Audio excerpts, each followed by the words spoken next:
I don't want to be on Chad's channel. I'm trying to get to my channel, stupid thing.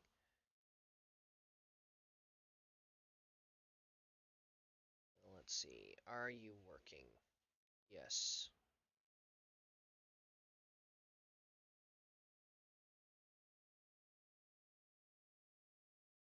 Okay.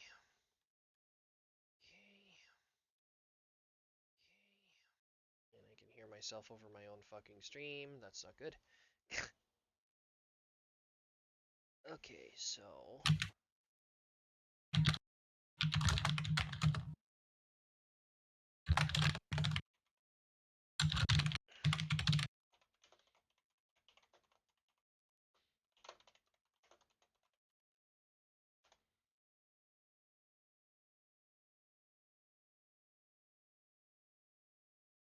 Okay.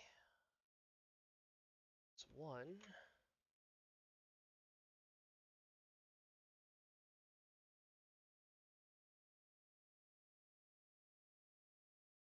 You want to take some sucker shots at my banana cage, Bilbo?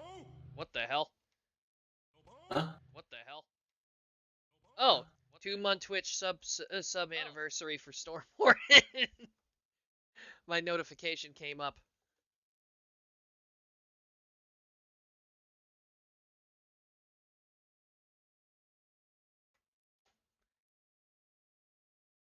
Jesus, Stormy scared the hell out of us, but thank you.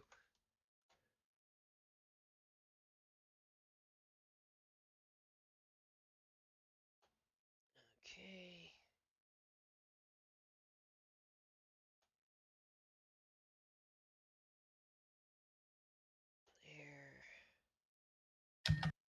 There. You want to take some sucker shots at my banana cage, Bilbo? And Hannah, thank you for the subscription. Thank y'all. A hype train is close. No, whoa, whoa, whoa. Okay, come on now. There's only like a few people watching. I doubt it. Shit. Where haven't I sent the links out yet? Did somebody else do it on me? Nope, they didn't. Okay. DeviantArt.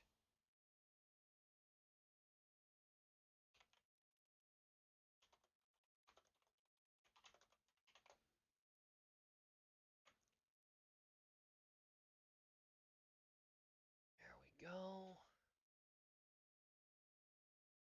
That should take care of everywhere except for YouTube.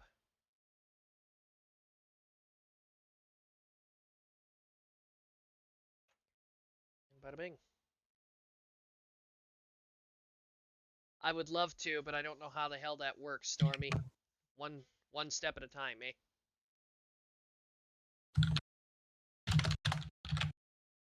Shit, dropped an A-bomb.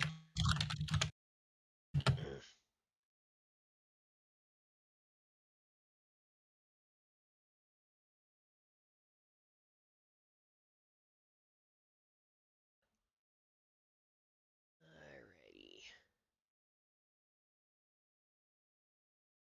Always ask Shad, he's right there in the call. Yeah, I know, but not during the program, Stormy. There's a time and a place for everything. Speaking of which, we might as well get ourselves started. How many people are there? Yeah, I cannot. Oh, you did. Sorry. Sorry, what was that? I thought you hadn't gotten the share screen for me. Excuse me. I'm watching no, now. I have it up. Okay, yeah. Let's see. Got 4 people in right now. We can give it a few more minutes, I guess. I don't know. Well, it is up to you. Well, either way, I'm not worried about it. I still have to cook my dinner, so all I need is a freaking thing of hot water, and I'm pretty much good.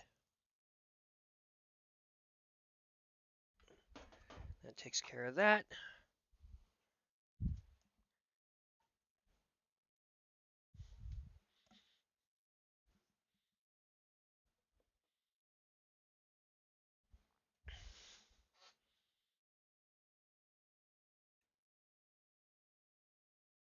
There we go.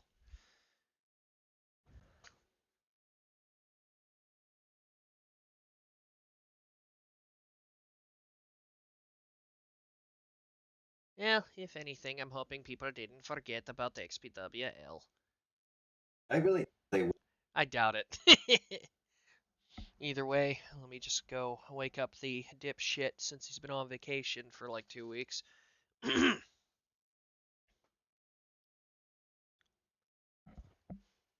Hey! Ow! What the f- Get up here. Ow. Okay, hi Shad. It's January 2nd already, isn't it? Oh. Hello, Wondersham. Long time no see.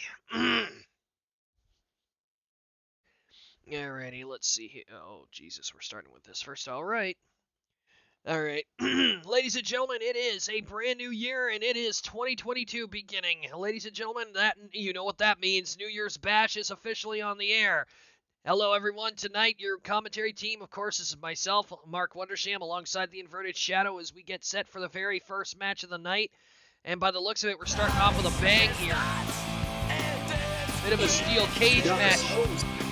A steel cage match with four very prominent gentlemen. Big fucking turbine. Moving with the Black Sun Guard. El Bandito of what's it called? The LW. Yep. And Alexi. Alexi of the one. Yep. And already see. This could be a good contest to start off with. Oh, it's gonna be a damn bloodbath, guaranteed.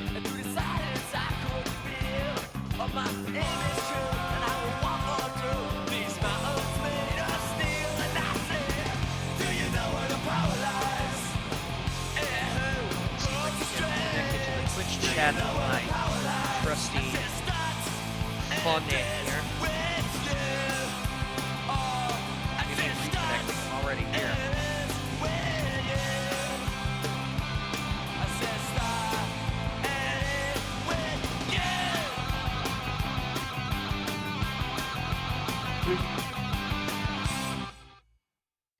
The chat does not want me to talk, apparently. Will not let me connect on my phone, for whatever reason. There we go.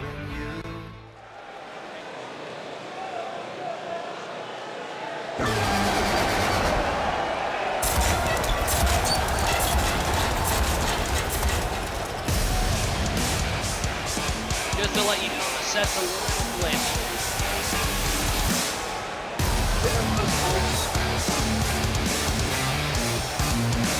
I think they put the curtain close to the end of the thing.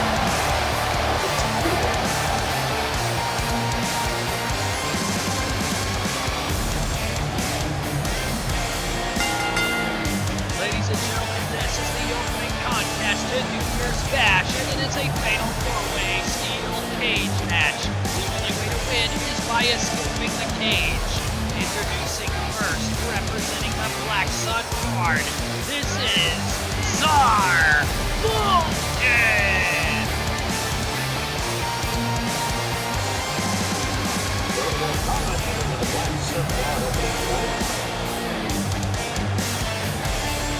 This guy's got a lot of success in his future ahead of him, I swear. The man's already won quite a few different championships, it's only a matter of time.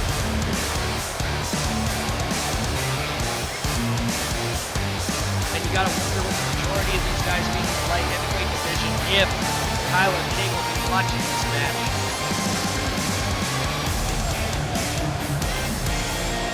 It's been loud and weird. Okay, give me a second here. Let me see if I can fix that. Viva la raza! Does that help a little? Ladies and gentlemen, their next opponent from El Paso, Texas, and representing the Latino World Order, this is El Bandito!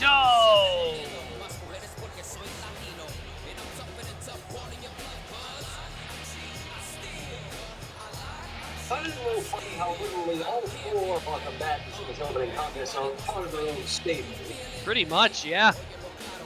Well, you gotta. One of the nice coming out as part of the, unless I'm mistaken, main fucking attraction. That's true. Unless him and Blizzard broke up, but I don't think they've broken up as a team just yet. I doubt it. You also got to wonder what else is in store. We've got 2 big battle royals coming up later tonight for the World Cup. 30 men, 30 women. Possibility that we might have some double duty pulling tonight. Interesting. Of course, I would have volunteered to sit a battle royale, but I'm kind of occupied with my own world title right now. So Good point. The World Cup actually does have ramifications for winning it anyway. It basically guarantees them a shot at your championship at some point during the year if they want to cash it in. Ladies and gentlemen, the next participant in this match from Montreal, Quebec, Canada. He is one half of the main fucking attraction. This is Rick fucking Turbine! I'm gonna say, Turbine, oh, he certainly proven his worth in the ring from time to time. Just too bad his attitude sucks. Are you surprised? Not really, no. That, and I do gotta worry about those knee braces of his. And, you know, truth be told, it's not the first time he's been caught cheating by modifying his knee braces so that he can smash people with his finisher. That running double knee in the right into the corner is devastating, especially if he's got his knee pads modified.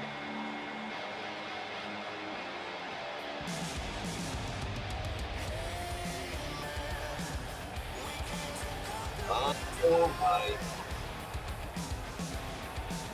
Former international champion gracing our presence tonight.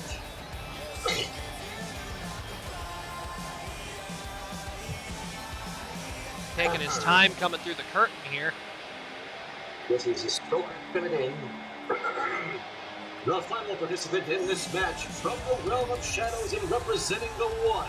He is the Enforcer, Alexi.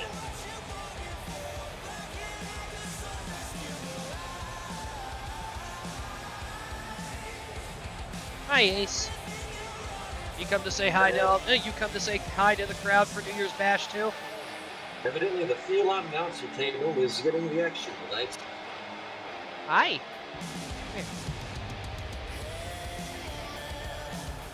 Come on now, don't be a twin.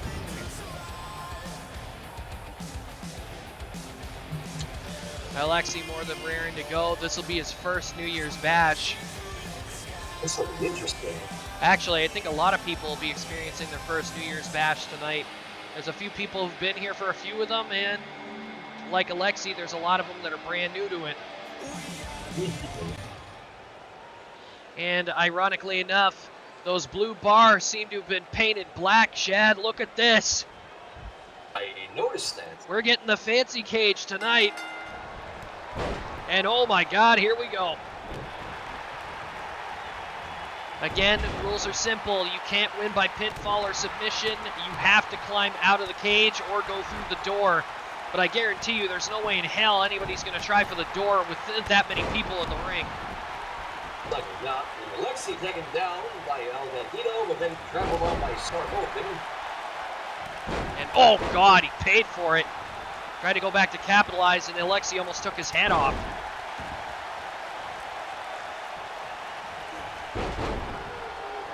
Nice shot there. Alexi picks up Bandito. Samoan drop. Turbine tried to use his knees. That didn't work. And oh, Czar takes him out. You got to wonder who's going to be the first one to get ballsy enough to try to climb up the cage. We'll have to see. I know that most people, especially I know like some of the characters from your neck of the woods, like the One and all that, I know they don't really care much for cage matches that involve escaping because they see it as kind of cowardly, but in a fatal four-way match, it's a lot harder than it looks.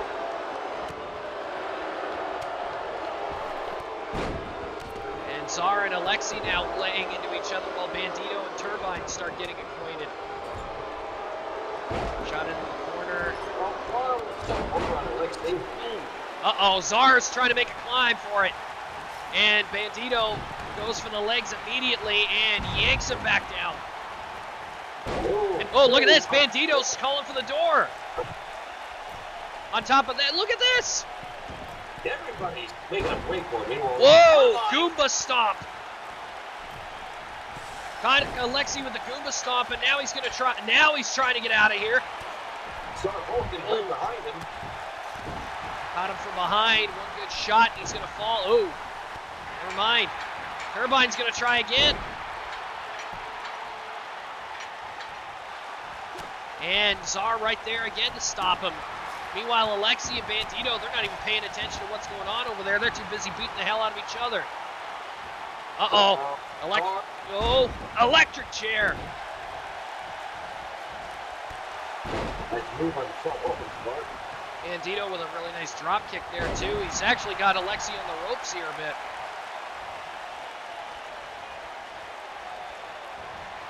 Uh-oh, suplex. Says, oh, Tiger suplex, and Bandito's going to try for it. Three Amigos coming up. And Three Amigos on your left team. I'm actually surprised Bandito didn't make an attempt to try to get out of the cage right then and there. Oh, Turbine is leveling Czar here. Up into the corner. Oh, look at this. Gory bomb.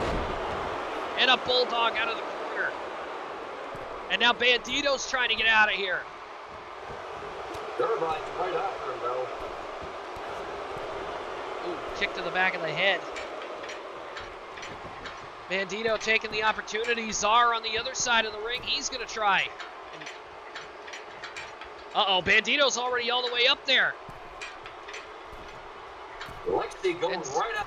Everybody's focusing on Bandito. They haven't even noticed Czar on the other side of the ring. And now, Turbine trying to get out. Turbine's trying to get out of there. And Alexi trying to drag Bandito in. Star Vulcan. He's out. Czar's out. Czar's out of there. He got herself a winner. Nazul, thank you very much for following. And yes, this match is over. By the looks of it, I think, yeah, Turbine just got over the top of the cage and looked over at Czar. The look on his face says it all. They took his eyes off him completely. Why the hell would you do that? Czar, look at that. Czar literally outsmarted everybody in this match.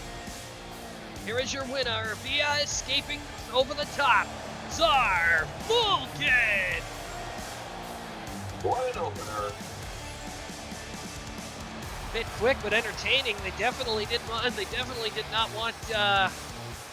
definitely left it all in the ring here. Czar really smart, taking his escape plan to heart there, going to the other side of the ring just so they could just so he could get out of the ring. He kept his eye on everybody else before he made his climb. I'm still really surprised that Czar did that. I'm really surprised Turbine didn't try to take him out when he had the chance.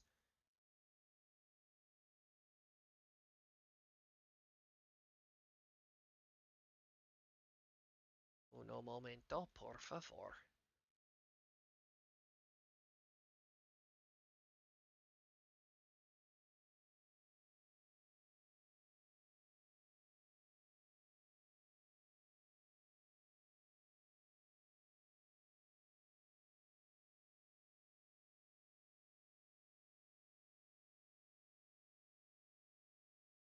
Let's see.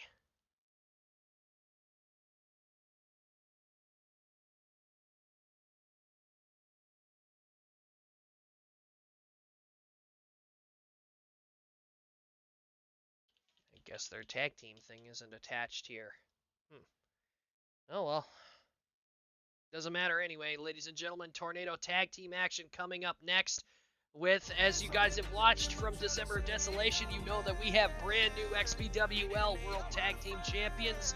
They are in action tonight, and they are taking on a team that used to hold those tag titles, Junior Dragon and Jag, the Jet Scream Dragons.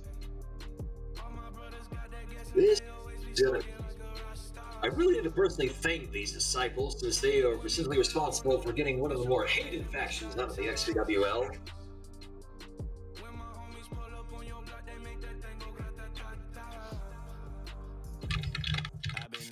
Though if they think they've gone unscathed, I'm afraid they'll be a little more, As far as I know, the only thing that I've seen in the Syndicate today was a limousine pull up to drop Miss Y off. That was it. And then they took off like the back end of their car was on fire. I don't think they'll be getting away from me for long. Who said they would be? I don't think they're gonna get anywhere. Can't you, like, teleport and shit?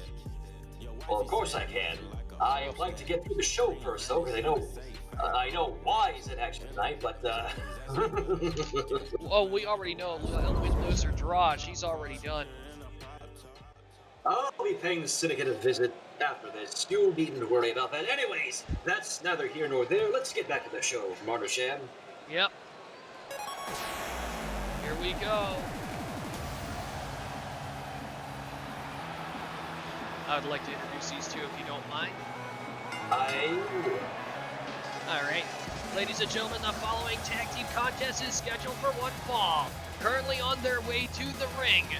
They are the Rebellious Brothers, and they are the new XPWL Tag Team Champions, Callus and Kanji, the Disciples of Darkness! These two with a hell of a match for the desolation. Those belts look damn good on them, too.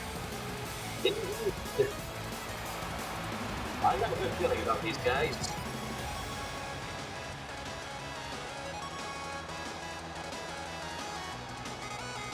Yeah, I have a good feeling their reign will be quite a successful one. Yep, they're coming out separate. I had to reset the tag team thing by the looks of it. I thought it was done. Oh well. After the show. Although I do like that effect he does with his entrance where he blacks out everything except for like the tassels on his jacket. That's kind of cool, actually. It's amazing what you can do with technology these days. Yeah.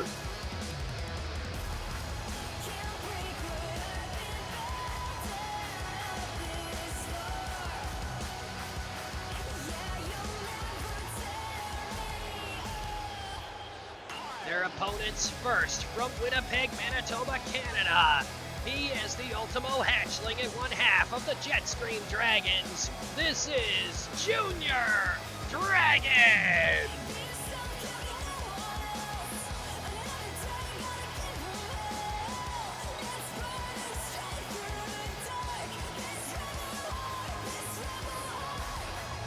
First things are looking as bland as of late, but I can tell. You gotta be the confidence feeling good, right? Considering there's a brand new set of there's a brand new tag team holding on to the tag team titles, I think this has got him fired up. I mean, remember when Jag and Junior Dragon teamed for the very first time, they captured the tag team titles together. So, honestly, I think the opportunity of having a new team to challenge is actually exciting for him. Sure.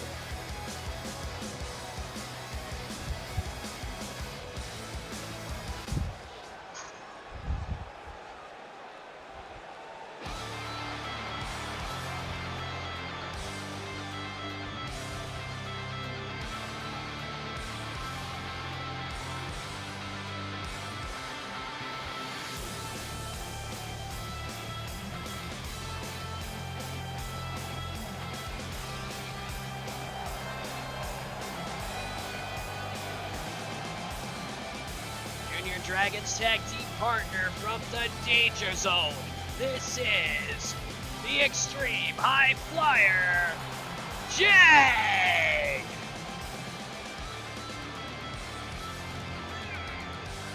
Another hopeful from CAW. Big contender for himself so far in the XPWL. Good point. Former Cruiserweight champion, former tag team champion. This guy's got a hell of a lot of potential on the roster, and this year, you know, clean slate. You never know what we're going to get out of it this year. And yeah, just like Junior Dragon, Jag is extremely fired up tonight. Here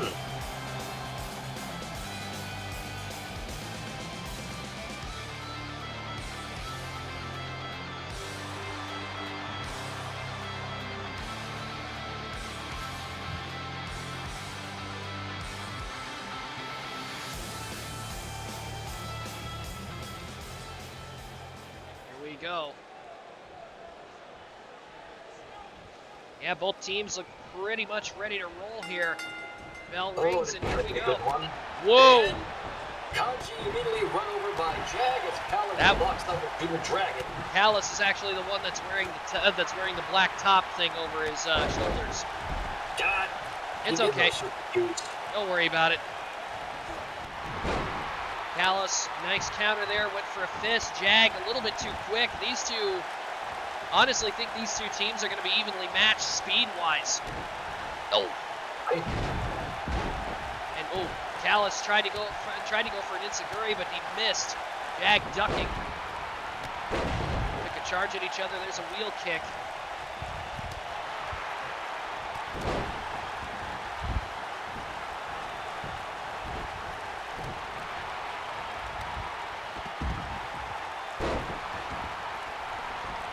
Who's going to even make the first attempt at a pinfall here? You got to wonder.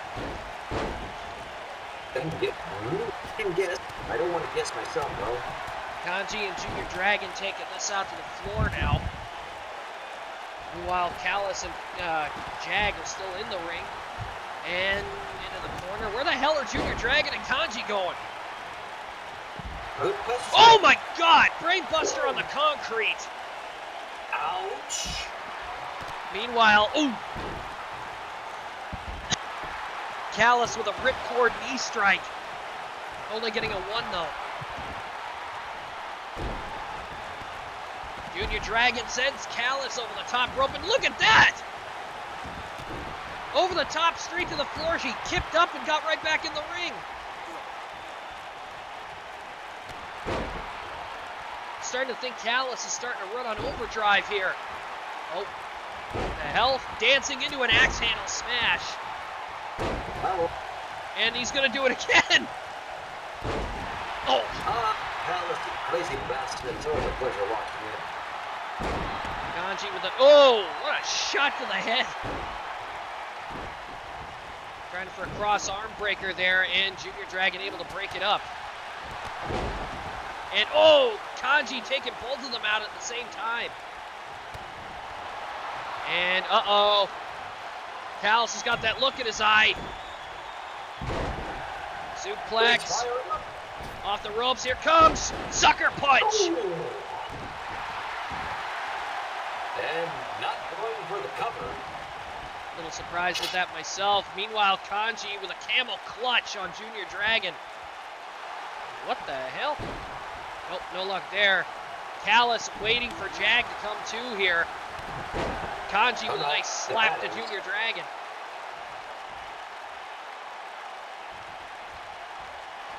And oh, now I understand.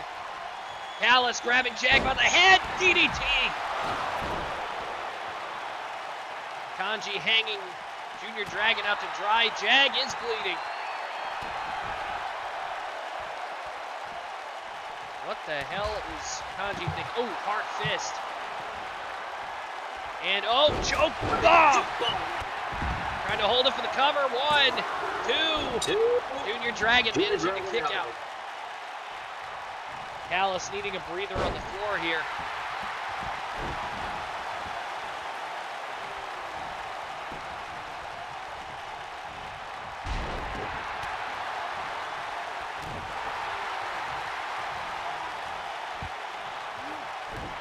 Jag trying to take Callis over to the corner here, off the ropes into an arm drag takeover.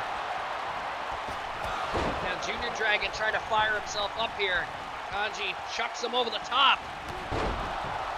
Kept his eye off of him. Turn around, Kanji. Oh! Back table.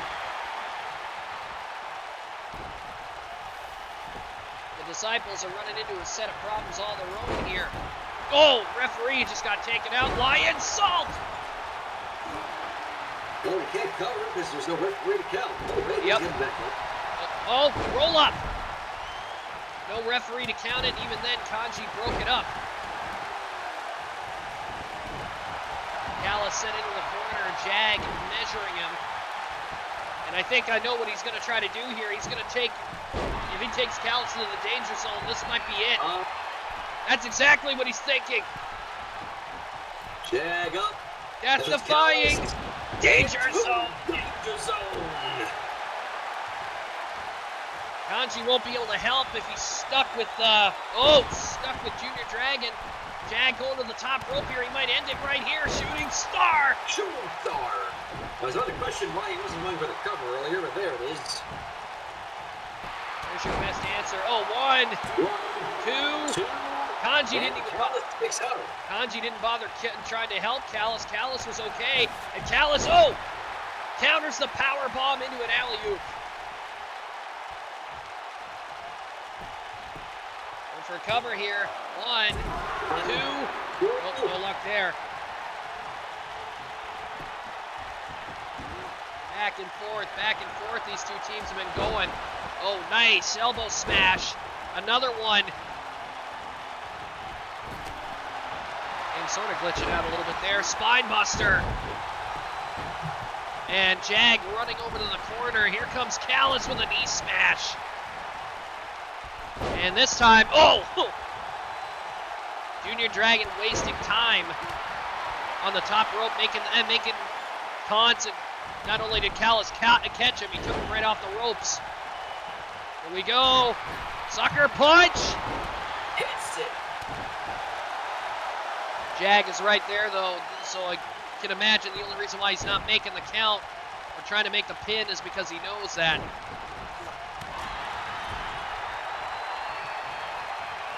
Callis now.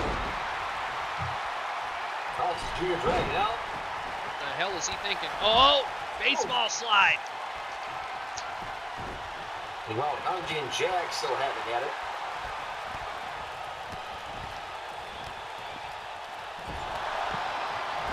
Nice step kicks from Callis there. Some very well-educated kicks from Callis. Oh! Ow! Callis' foot just banged off the stairs. And, nice moonsault. I guess it didn't bother him that much. Meanwhile, Kanji in the ring. We've seen this before. Look at the agility. Tightrope walking the top rope. Oh! Heavy roundhouse. Callis is just pounding Junior Dragon. Oh, so close. Close one.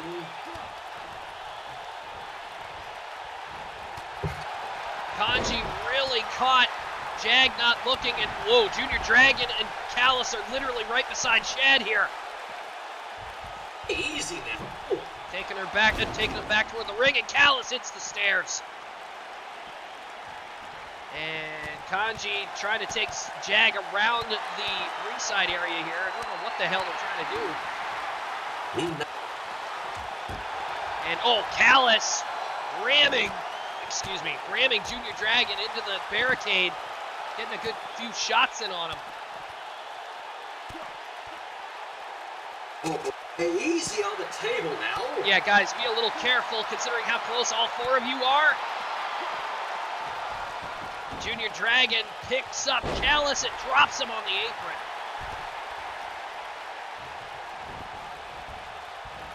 Jag up and over again. Kanji coming outside of the ring, and I think one of Callis' legs hit the stairs again on the way down. Where the hell is Junior Dragon trying to take Kanji? Kanji's not going to let him do it either way. Oh, Jag with a kick to the gut. Guys, come on. Easy on the table. This is going to be the year that somebody goes through this damn thing. I just know it. Oh, you shouldn't be saying that now. I shouldn't be saying it, but I'm half-assed thinking that it's starting to jinx it. Flying wheel kick that Junior Dragon did not connect with. And, slaps Kanji in the face. Guys, come on! You're really starting to push your luck here. Kanji sent back into the ring. Jag accidentally, cutting off Junior Dragon and Kanji here. Callis is down. 1, 2. Callis makes the kick out.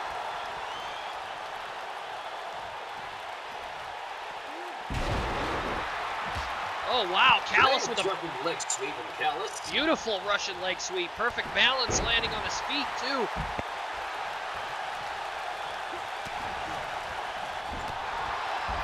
Uh-oh. saw him try to drag Callis in the corner. And picks him up. And look at this. Oh! Modified jackhammer slam. Back up. And again, Kanji into the table. Oh! Kanji is in a lot of trouble here if he can't get something going. Oh, there we go. And an executioner's DDT. And oh, Callis laying in some extra groundwork here with those kicks. Going up top. Choke bomb. And he's covering him. 1, 2. No luck there. And Callis with an axe handle off the top rope. He's going to try another one. High risk. Off the top of the frog splash. And going to try again for the cover. 1, 2. And again, kicked out by Jag.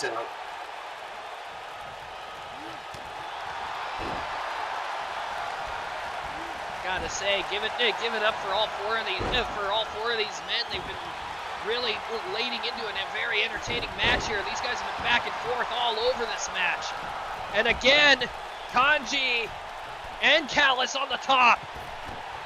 Go. And Callis. Oh, axe handle connects. 1, 2, and this time the Disciples managed to win the match. What a match between these two teams. I mean, look at this. Okay, first you see the DDT, and then watch Kanji here hanging Junior Dragon up to dry. Followed by that choke bomb that unfortunately got interrupted. That's just nuts, man. There it is. Watch this. Cool. That danger zone was not enough to put away the Disciples, so... Here are your winners, Callis and Kanji, the Disciples of Darkness.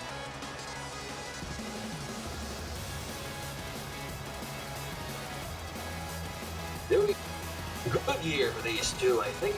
I hope so too.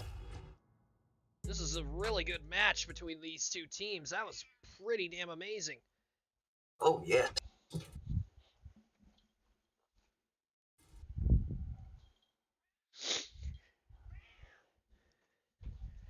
Well, I know for a fact that this is going to happen, whether she likes it or not, so we better go get it over with for her.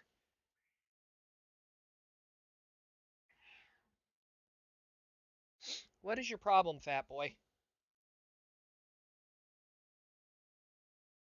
Stop being such a little dope.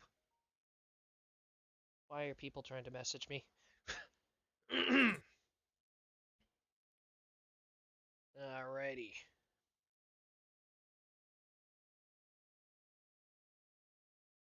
Where are you? There you are. A lot of people have been looking forward to this. Why? Don't fuck things up. Actually, Well, never mind. Completely fuck things up. That's what we want to have happen anyway. you win or lose, her ass is out of here, so... Pretty much. Win or lose, her ass is out of here. That being said, ladies and gentlemen, it is time.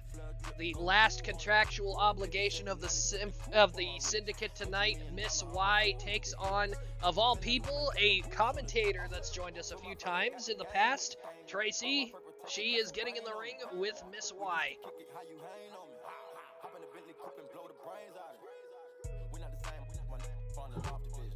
Lord knows everybody's been waiting for this. Oh, I'm sure. And win or lose, Miss Y is not leaving this building unscathed, I can guarantee. Oh, I guarantee it. But at the same point, we're jumping the gun here. Let's take in mind she's still got at least one chance to fight tonight, and considering who her opponent is, I don't like her chances. So many people in the backstage area want to get back at not just her, but her brother and her father, so she's kind of screwed. She's not the only one, as I said after the show.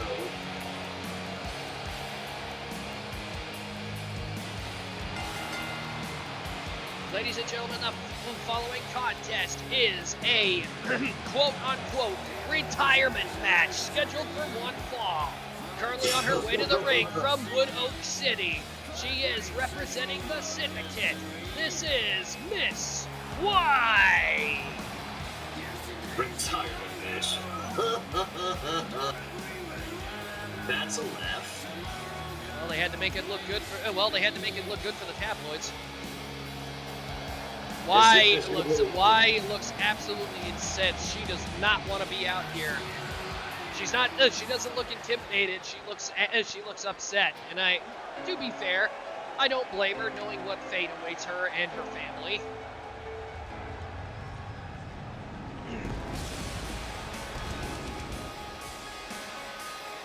Her opponent, one of XPWL's favorite guest commentators. This is Tracy! Welcome aboard the ring, Tracy. Enjoy your stay and make short work of her for us.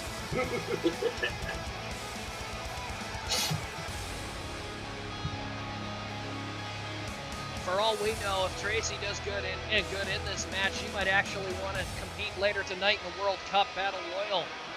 All I know right now is it's completely voluntary for the women and the men to join so far, but we can only have 30 people in there at a time, so good luck is all I'm going to say. Y is just scowling out there at Tracy right now. I know those two have shared words backstage, but they've never gotten the chance to get in the ring with each other.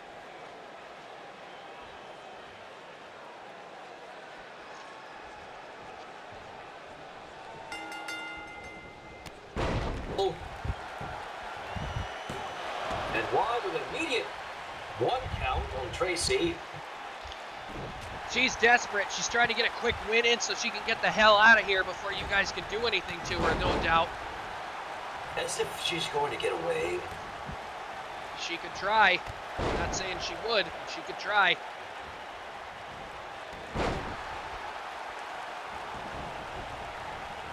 Take in mind, she gets a decent head start. She might actually get out of the building before you can do anything. Nice Hurricane Rana. And Miss Y taking a bit of a back seat here. Tracy getting a little confident here, and that's going to cost her Russian leg sweep.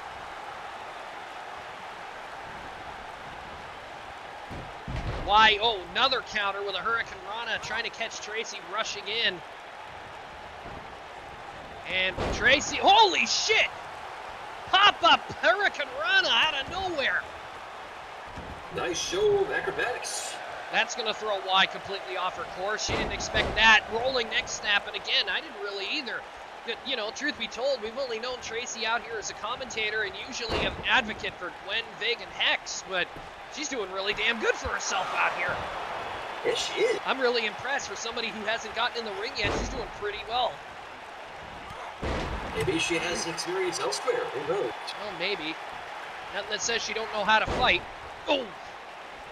Drops her on the back with the arm drag, and look at this. Submission hold, arm bar. Oh, that scream from Y is going to be cathartic. Tracy's practically screaming at her to get back up. And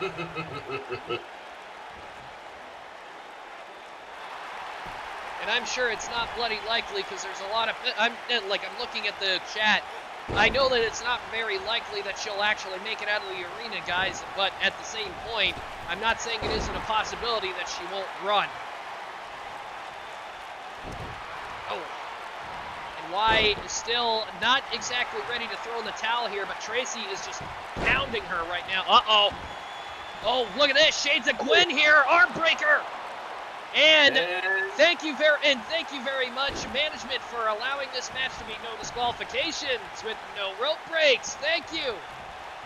Y has no way of weaseling out of this match.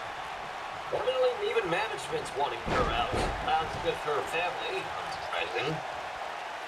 Considering how much trouble they've caused the last few years they've been here, I'd say it's long overdue. Uh-oh. Miss Y trying to fire herself up here. Ooh.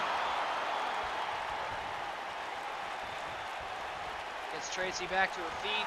And belly to belly, up and over. And she's going to try for a cover here. 1, 2, 3. She's not getting out of this arena. Just had to find one more way to stick it to me, okay?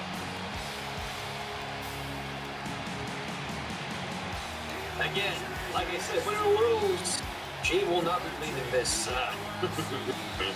No, because I'm pretty sure she won't even get out of the building. I'm pretty sure her opponent's going to want to have a few words with her after this match.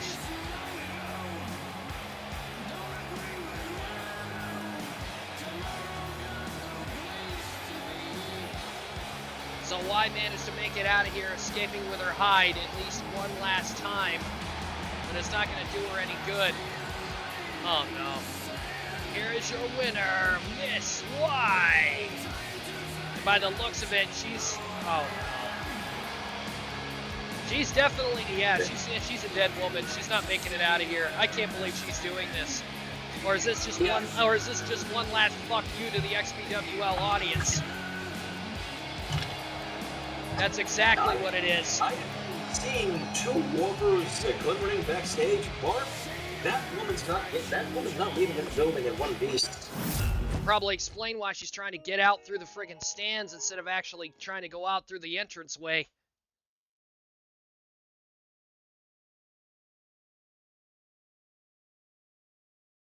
Let's see, what can we possibly have next?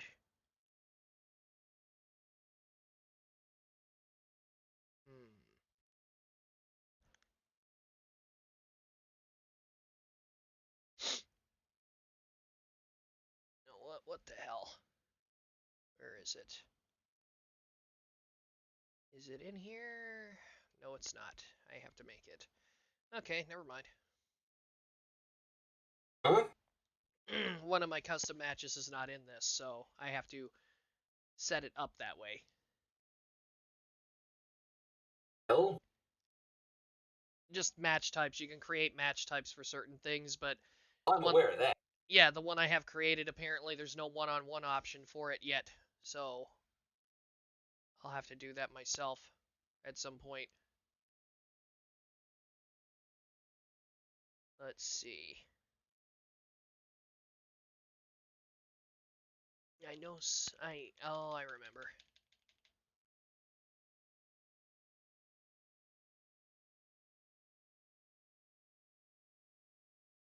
I know that this one had to happen. So we're going to do this now. Ladies and gentlemen, the next match coming up, these two have been jaw-jacking with each other for the last couple of weeks since we went on vacation, but now it's coming full circle. Carpenter's Wet Dream Match, tables, ladders, chairs, all available, all usable, all legal. Pinfall to a finish. Texan takes on the super heavyweight champion Vangelico tonight.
The following contest is a Carpenter's Wet Dream match scheduled for one fall. Introducing first, if you don't know where he's from, I suggest you buy yourself a globe, you unintelligent piece of shit.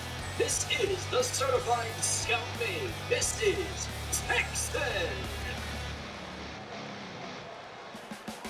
Like I said, I know these two have been raring to beat the hell out of each other for a while now, and it's come full circle. Texan wants him in the ring, he's got him. And essentially under no real rules.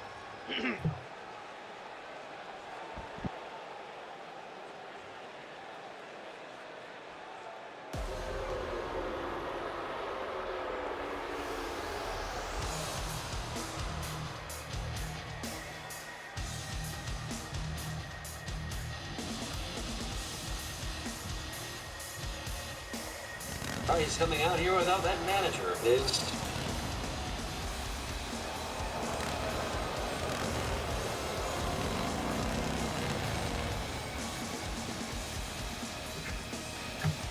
His opponent from Los Santos. He is the current reigning XPWL Super Heavyweight Champion, and he is the self-proclaimed Diamond of Mixed Martial Arts. This is Angelico! Pardon my voice tonight. Ugh. A little traveling. Blech. I know what this.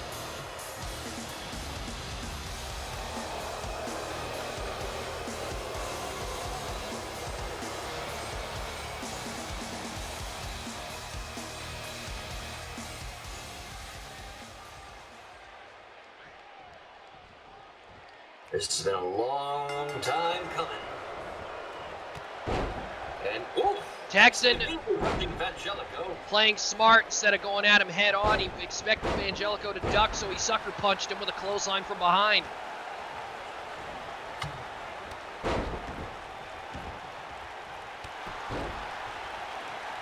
That's a spicy meatball, and Evangelico immediately asserting his dominance here. Texan might be in trouble. Oh, gut wrench suplex. Of course, Texan's got to worry about the diamond shatter and the Kimura lock, but after a knee strike like that to the chin, he might be out cold already. Nope, maybe not. Nice shot, didn't get all of it though. Lion salt! Lion salt! He's wanting to stick it with Angelico tonight. Evangelico again overpowering Texan though. Texan's got the right strategy. He's got to hit and run, and he's got to make quick shots, but Evangelico is just too much size, too much strength to just go at like head on like he usually does. Angelico trying for an early pin, and there's no referee out here. We've got a digital clock on the Titantron that's counting for us. Of all the matches that we've deemed to be too dangerous, it's the one where the three most common weapons for a TLC match are not actually used. And I don't know what the hell that was. Texan tried to go for a shoulder tackle, didn't work, and Evangelico almost cut him in half with a spear.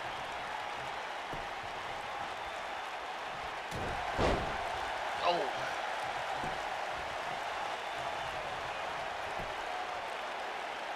Texan is getting mauled out here. No, Evangelico suplexes him again.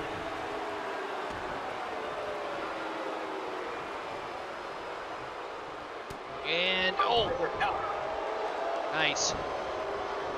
Texan Irish whip into the corner and rushes him and runs him over with a clothesline. Going for a cover again. One. That's it. Only one.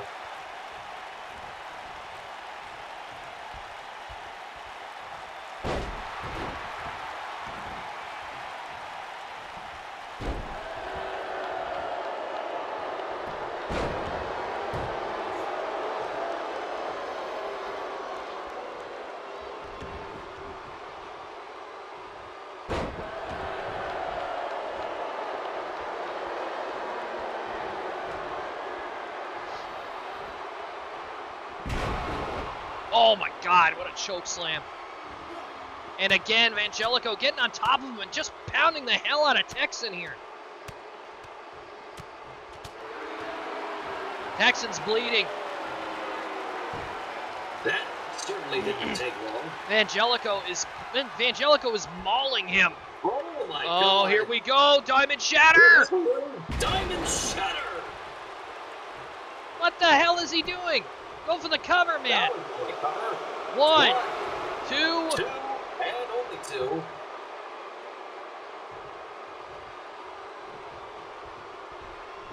And that, what the hell is Vangelico doing? Uh-oh. Is he gonna use, is he actually going to use it though? That's the question. Nice chop from Texan. Irish whip off the ropes. Texan tried to clothesline, didn't work. Ducks underneath, clothesline. Vangelico doesn't go down. Oh!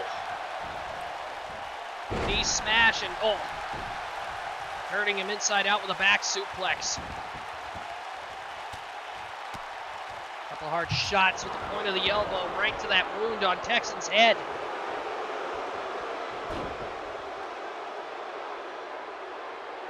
Mission applied. Texan right out of it though. Hard right from Texan. Into the corner. Into the corner now. Clothesline. Clothesline. Texan's a mess.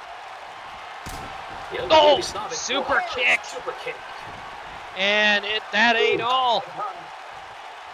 99 scattergun. Immediately into the cover. 1, 2, 2, and Vangelico able to kick out. barely. He almost missed the 3 on that one. Couple stomps to the chest here. What is Texan thinking? And ramming the knee into the canvas. Vangelico returning the favor with a shin breaker.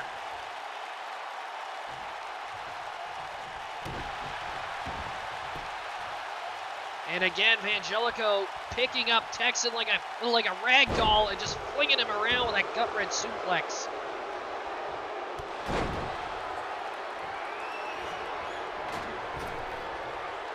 Up and over. Spine buster. Texan's in a lot of trouble here. Oh, choke slam again. Up and down.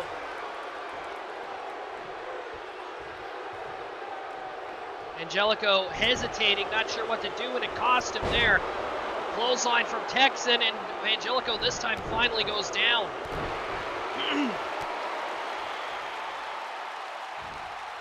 Texan off the ropes here. Off again. Tooting his own horn here into a moonsault.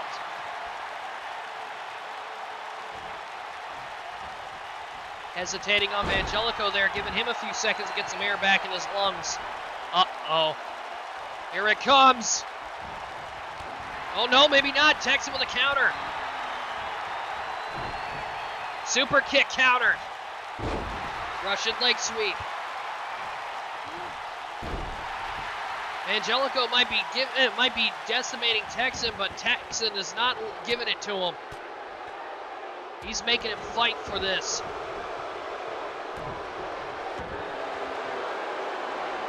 Yeah, Texan, oh my God, he is a mess. He is dripping all over the mat here.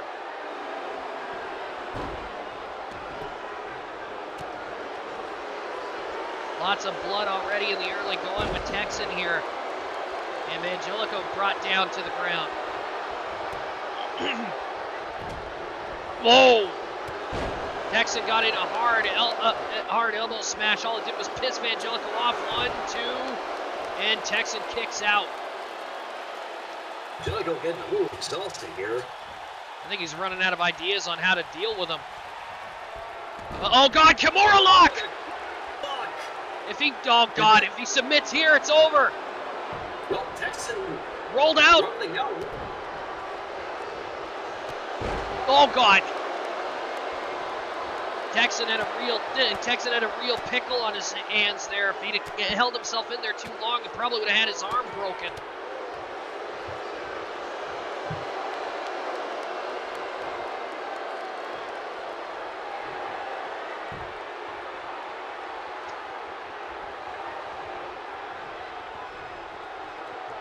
Comes again. Oh no! Sunset flip into a pin. 1, 2. So close. Texan almost get the 3 count. Super kick. And Vangelico still isn't even a little bloody. Scattergun. Texan going for the cover. This might be it. 1, 2, still not 3. Texan even more irritated. He's going to try again. Is he going to go for a third scattergun? Got it! Scattergun! That might be it. Is 1, it? 2, 2, no, still no. Jesus! That was a nanosecond away from being 3. Texan screaming, come on, when Angelico kicked out. God, these guys are really laying into each other. Hard Irish whip off the ropes. Nice clothesline by Texan. And that table flew out right in front of us, almost hit us here. Texan, Phoenix splash off the top rope. Such a feat of acrobatics, going for another cover now. 1, 2, 2. oh. Still not enough. Angelico kicks out again. He keeps going. Texan has hit him with everything, even the kitchen sink, and he keeps getting back up. Even moves we've never seen Texan actually pull off. Uh-oh. Oh, clothesline. Angelico now picking up the table and trying to use it as an offensive weapon. Texan takes it right out of his hands. And they're fighting over it.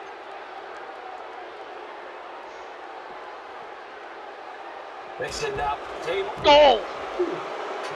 Angelico having enough and just catching him with a body blow, shoving the table into him. Hard shots to the side of the head here. Texan, if he bleeds anymore, he's going to end up passing out. Texan again getting out of his grip, and nice quick shot here. Chop. Angelico throws him back in. I cannot believe Texan has put himself through hell and he's still going. Hard Irish whip.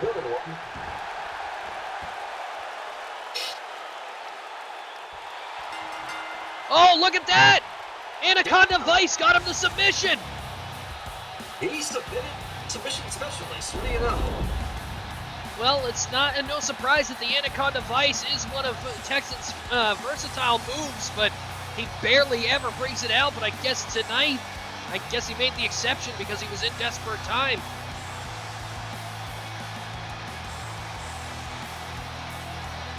Rest him though. Very much so. He took a hell of a beating in this match.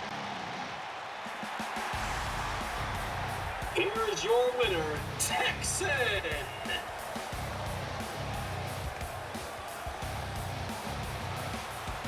Angelico rolling out to the floor here. Oh my God, look at Texan's face. Jeez. He's definitely going to need to get stitched up after this one. Jesus.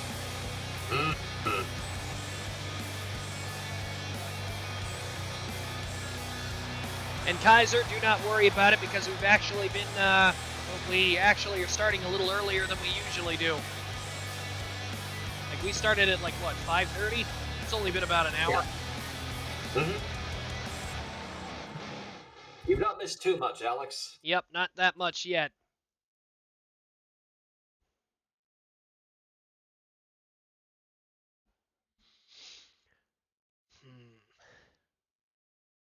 Is it time? Him? For one of them? Sure. I need to do this first. Do that. Okay. Don't mind me, I'm just setting this up. Him?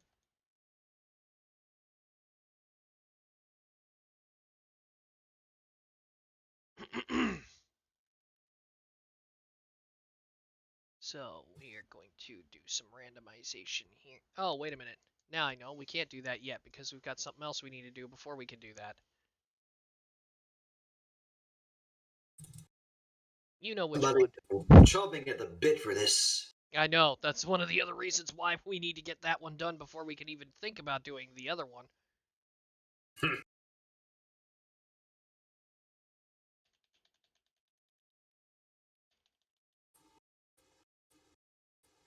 It's also been requested that nobody be at ringside for this match, so it stays even Steven.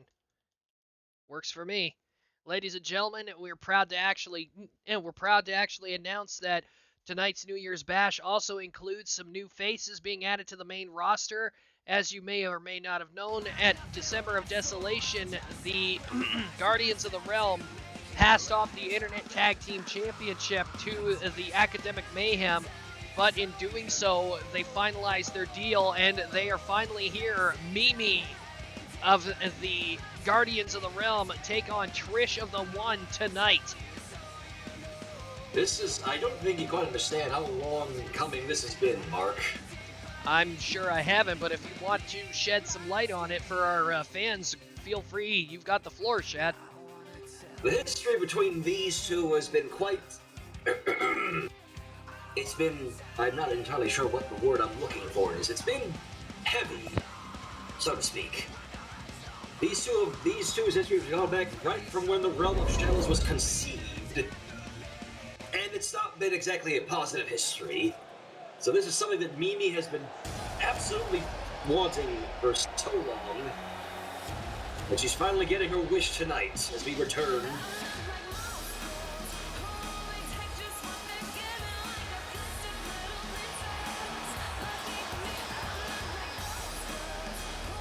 Animal curtains. The following contest is a grudge match scheduled for one fall. Introducing first, from the Realm of Shadows, she is the leader of the One. This is Trish. That cocky swagger in her stride tells me that she is feeling ever confident about this. She better not underestimate Mimi. It's a lot. I'm sure things are a lot different now than they were when they were rivals a long time ago. Mm-hmm.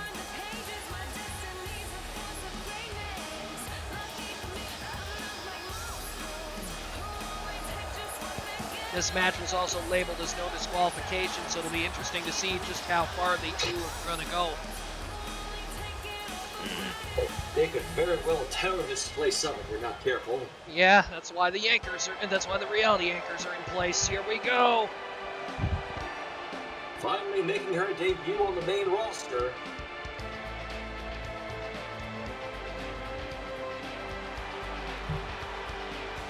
Won't she ever look happy as well?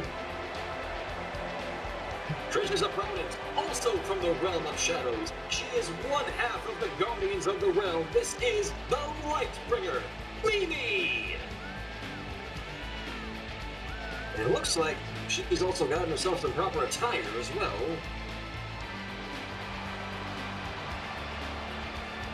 I am quite impressed.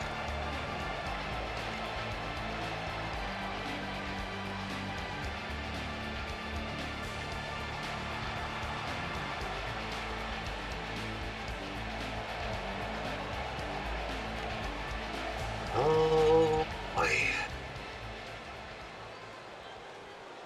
I do hope you're ready for this one, Mark. I don't know if I am. But here we go. Trish immediately opening up. Not exactly sure what she's going to do there.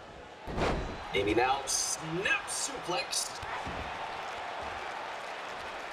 Nice kick to the back there. Stands Trish back up and sidewalk backbreaker.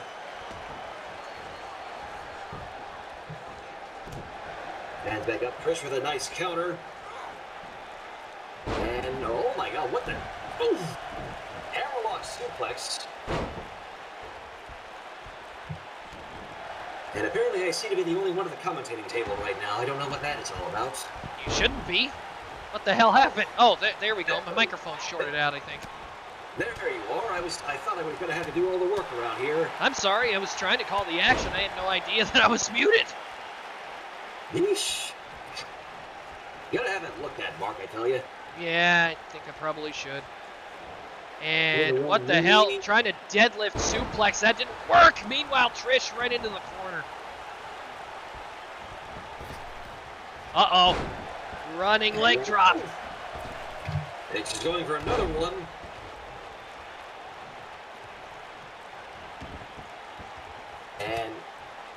Head scissors locked in. Feeding blows onto Mimi. Point of her elbow, yeah. Oh! Take Trish's legs out.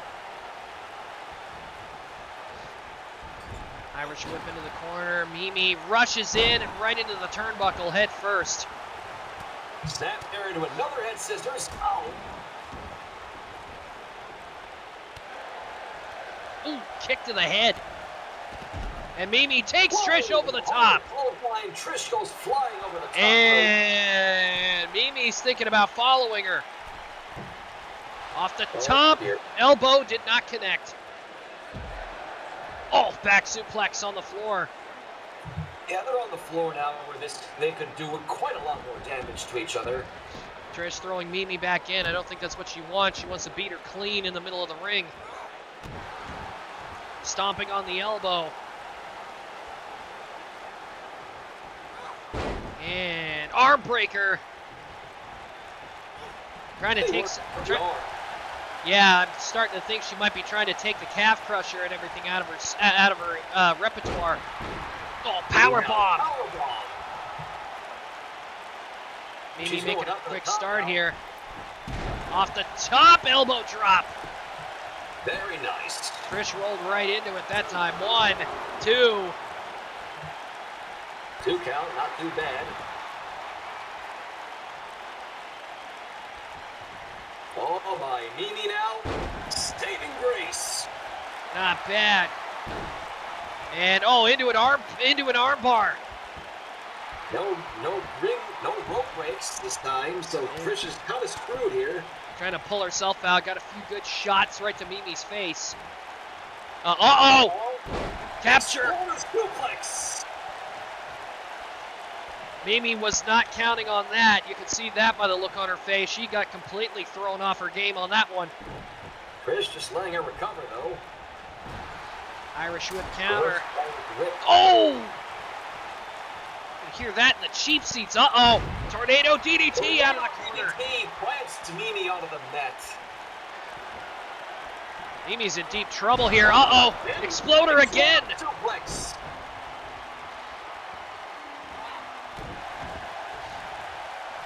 We had a capture exploder and then the regular exploder. Trish hits a forever one, and this might be it. But Mimi is not going down without a fight.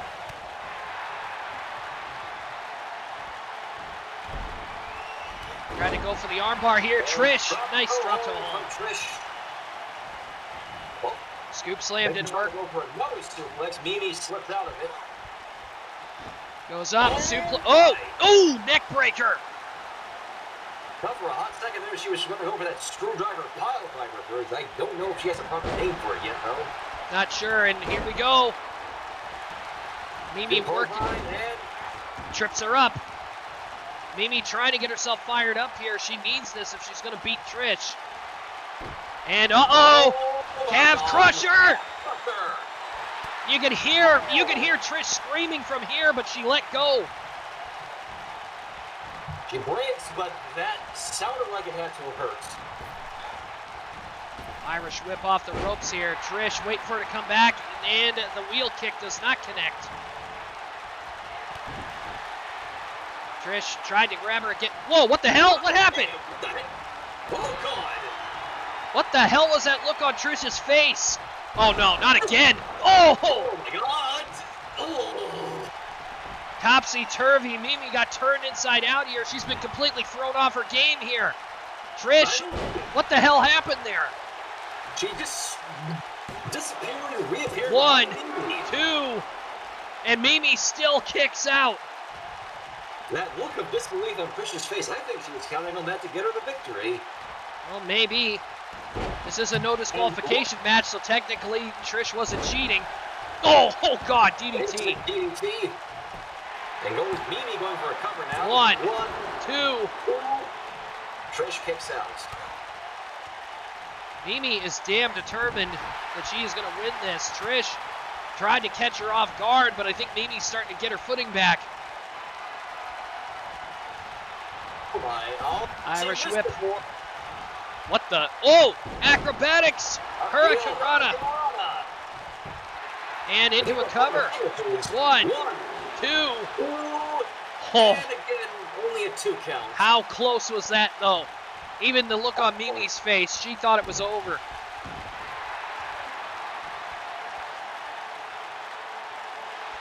Shinlock applied here. Trish able to get herself out of it. Right into Mimi's grasp. Keeping up this offense on Trish. Oh my goodness. Whipped her into the corner as hard as she could. 1, 2. And again, only a 2 count. Oh my. Saving grace. Oh.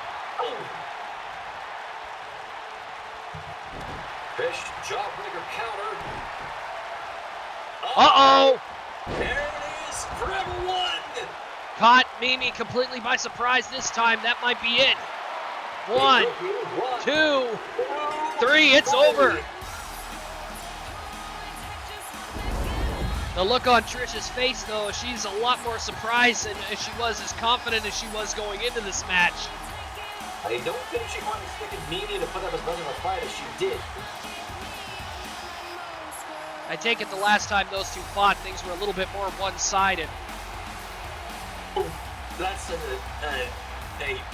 light way of putting it, Mark. To be fair, Mimi really held her own in this match, too, for her first main roster fight. This was actually really good. Here is your winner, Trish.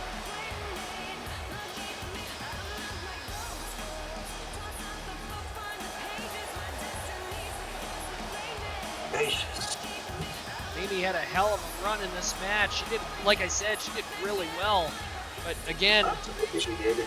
I think Trish's experience, on top of the factor that she threw her for a loop after that little blackout incident that we had, I'm more than willing to believe that that's probably what threw her off at the end of the match. But you know, that is neither here nor there. I'd say we get started with something in particular. Just give me a sec here.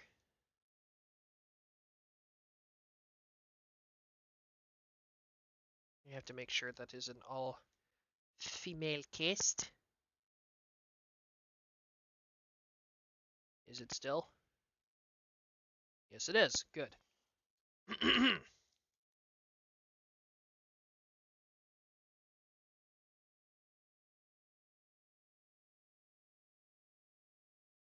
Alrighty then.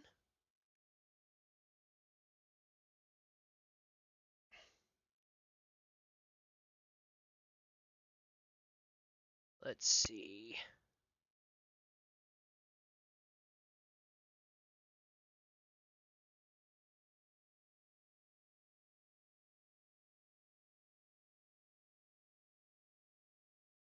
Oh, no, not you. Shit. I keep forgetting that when you press the wrong button, it takes you back to the menu instead of doing what you want it to.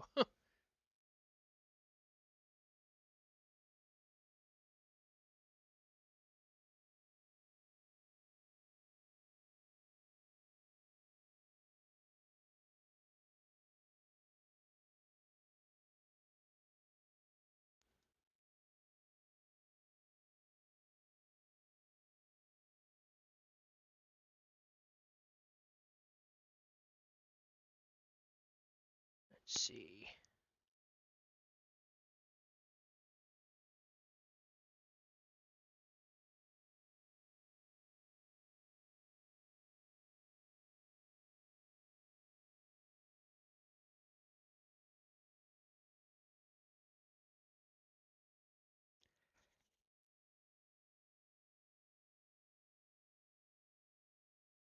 How many people in the... Okay. So we need a few more. There we go.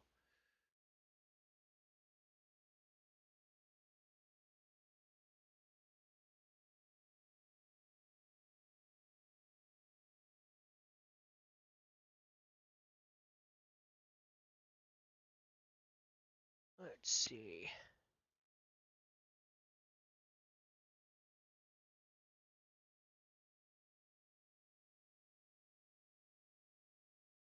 I would say that she would probably need to be there.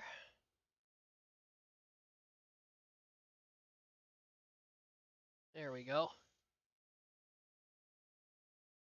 There. Ooh, That should do it. quite a roster there we've got. Yes. Yes. Now, just need to make one quick change here. There we go. That makes a little bit more sense.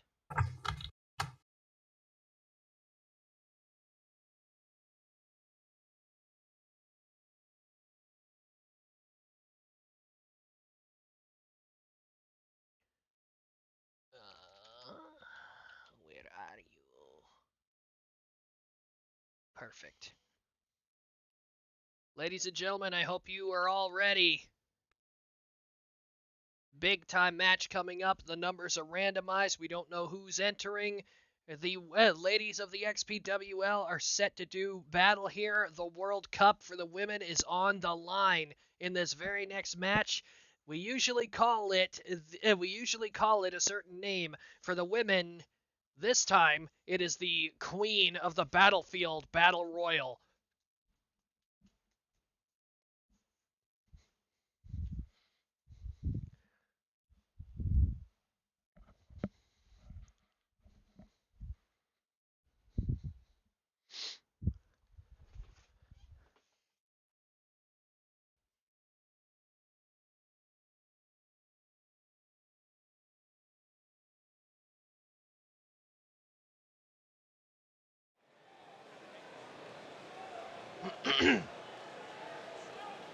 Ladies and gentlemen, it is now time for XPWL's Queen of the Battlefield Battle Royal, and it is to determine this year's 2022's XPWL World Cup Champion.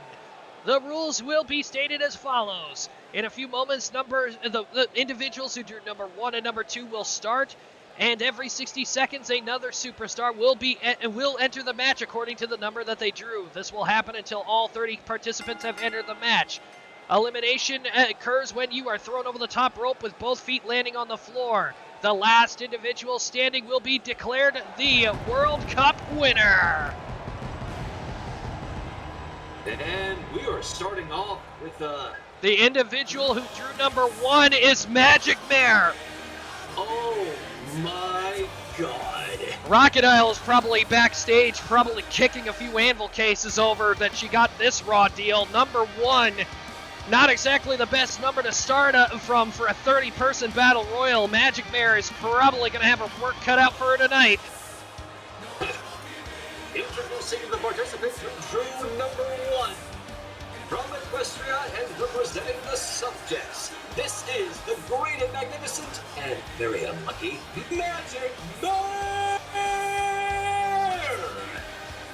I'm actually noticing Rachadile's not here to try to chastise you or try to bite your ass for saying something like that, but to be fair, I think he completely agrees. Magic Mare got a really raw deal on this drawing, that's for sure.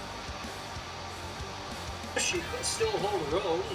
Yeah, but if I remember correctly, there's not too many people who've drawn numbers 1 through 5 and been at the end of the Battle Royal, with the exception of maybe Barney McFarland, but that's the men's division. Get down the magnificent one. Oh, I don't. I know if I do, Rachidile will be out here trying to kill me. Better you and me, then.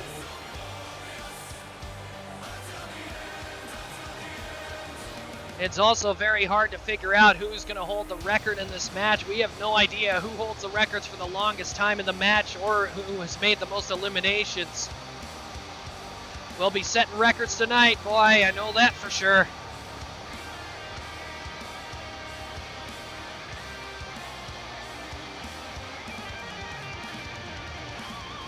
To be fair, I'm not going to take anything away from Mim Mam. She definitely looks confident.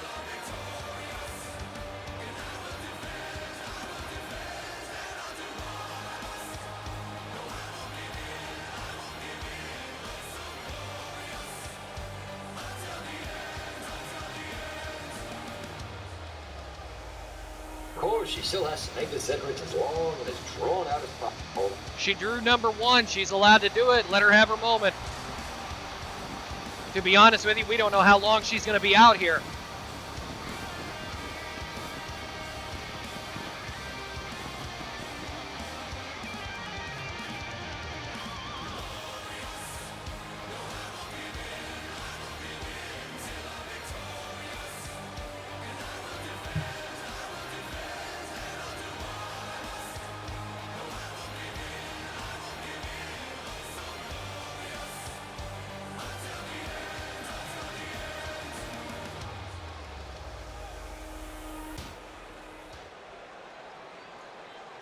Who got number 2? We're about to find out. Magic Mare, I guarantee you, she's in there chewing her nails because she doesn't know who's coming either. It'd be a real bitch if Shimmer Cakes was drawing number 2, wouldn't it? You have to jinx things, Mark. I'm not trying to.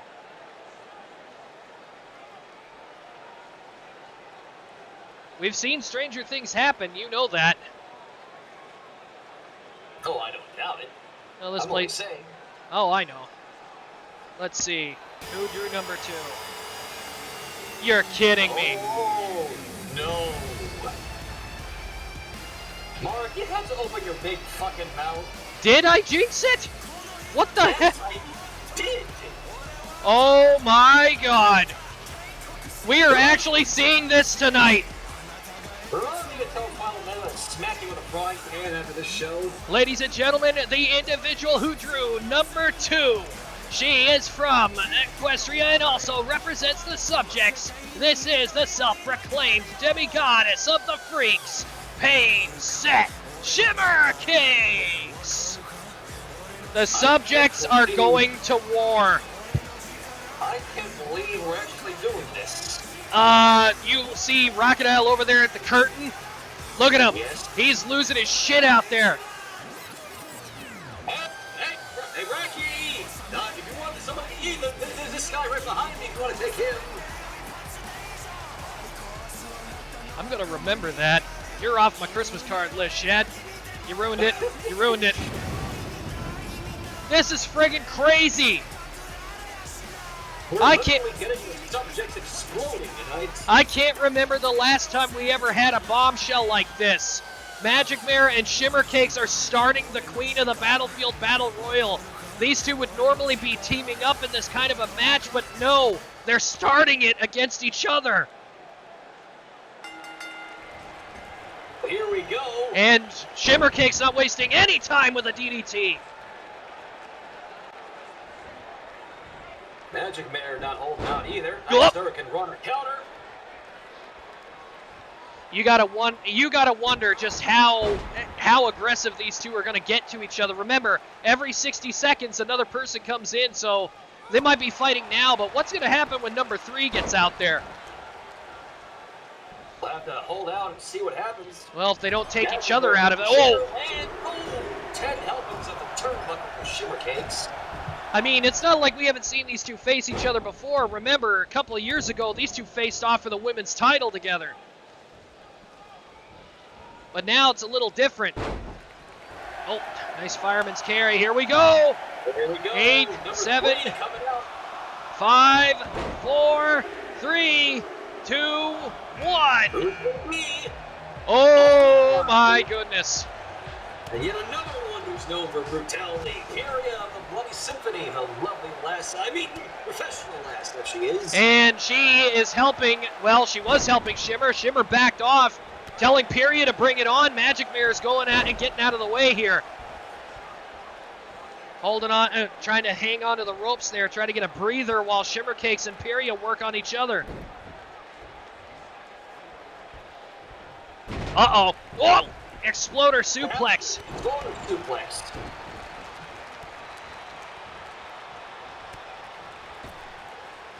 Shimmer Cakes caught up in the ropes, and here we go. Period trying to go for an early elimination. And here comes Magic Mare. Oh, Shimmer's gone. Oh, damn. It's One down. out of the subject has been eliminated. It's down to Mim Mam and Peria. Uh-oh. Oh, neck breaker counter. 3, 2, 1. Uh-oh. We were just bringing all the heavy hitters out. And now we've got Kai coming out here. Peria measuring Magic Mare on the top rope, and Kai with an elbow drop. Kai once more going out. Oh! Magic Mare.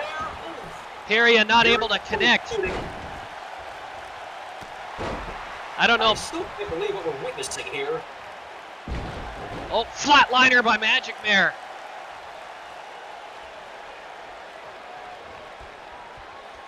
Pain Train time it is, according to Alex Kaiser, but Magic Mare trying to back her up. Magic Mare.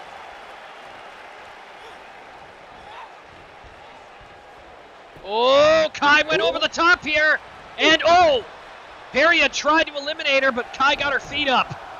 Here we go. We're getting another one out here now. Number 5. Okay. Jesus, they're coming in from every which way here.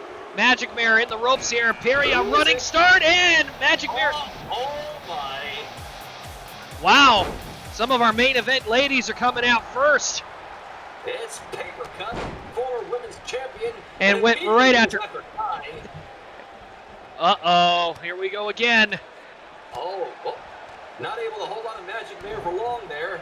Oh, Magic Mare, DDT, and paper cuts taken down for now. Kai and Peria trying to recover. I got to give it to Magic Mare. She's been taking it to every new person that's come in. See how long it lasts for her, though. No argument there. Peria now trying to get rid of Kai. Oh, my God. Already? Grand Spectacle in the corner. Oh, my God. Busting that one out early. Spinning butterfly neck breaker. She calls it the Grand Spectacle because it's a dazzling show when you see it performed in real life. And Paper's out. Man, paper cut taken out by Peria. That didn't last. Who's next? What? What? Seiya Sashimi? Kai's manager? What the? Oh my God, she is out there. Oh, and Peria's welcoming her in the hard way. My eyes aren't deceiving me, right, Mark? No, they're not deceiving you. She's definitely out there. And what is up with her face? I don't know. What the hell? Running start, clothesline, and Peria's out.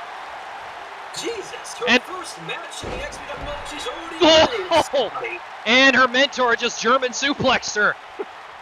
Well, it's every woman for everyone. Oh, trying to get rid of her early. Look at this.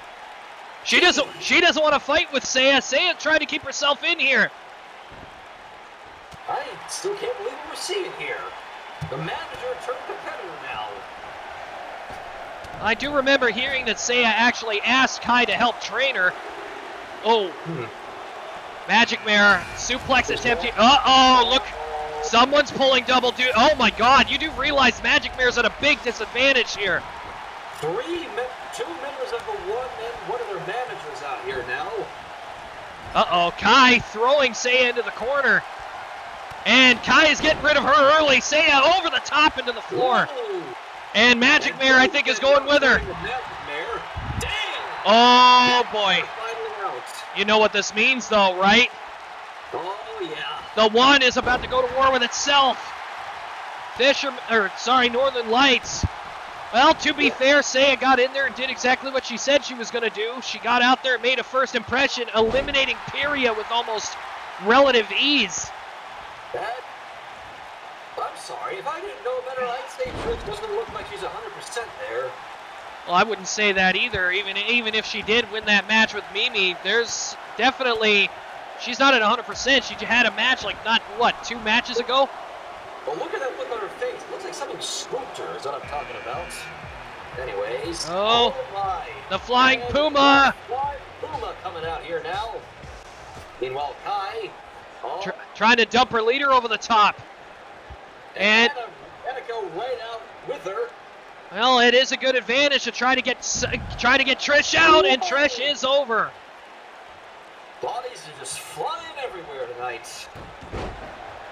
Kai with an arm drag takeover. You know, I figure Kai tried to get Trish out because better to get her out than be constantly in battle with her. Because I know Kai feels conflicted every time she has to go with it and do battle with one of her own. Well, I mean, you saw that look on her face when she had to deal with Seiya. It's the luck of the draw. Nobody told anybody what their numbers were before they came out here tonight. I mean, I'm still trying to get over the fact that Seiya was out here to begin with. Not that I'm saying that she can't compete. I'm just surprised she's doing it now. Well, maybe, I don't know. Maybe this was a one-off thing. Who knows? She never really confirmed or denied anything. So beautiful, professional woman. Oh! In the form of Rodagio. Kai missing that leg drop. And Radagio basically telling Hanako and Kai, yeah, piss off, deal with each other. And that was a good idea, Radagio. Yep. DDT from Hanako. Hannah taking a bit of exception to that one. This is drop kick.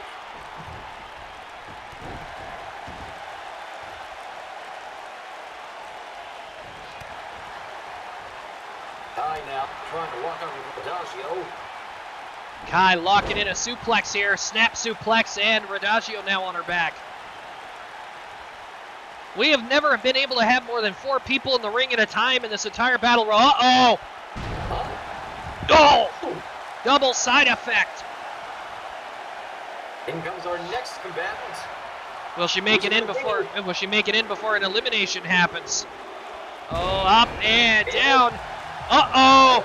Oh, the silent rain boom, Rainbot is coming out next at number 10. I gotta worry though about Rainbine. She's an acrobatical wrestler, and acrobatics in a battle royal are a bad idea. You never know when you're gonna try to go to the top rope only for somebody to shove you off. Radagio now. She's trying to get Kai out here. Kai up on the shoulders, and out she goes. Radagio, not bad. Nice show of strength there. Very nice. And Radagio again backing off and letting Hanako do the damage to Rainbine. I don't know how wise that'll be when the attention is back on her. Maybe so, but it's also a smart strategy. Let them wear each other out, make it easier to eliminate them. Catch your breath. Suplex attempt here, and Hanako off the shoulders. Right out. Oh!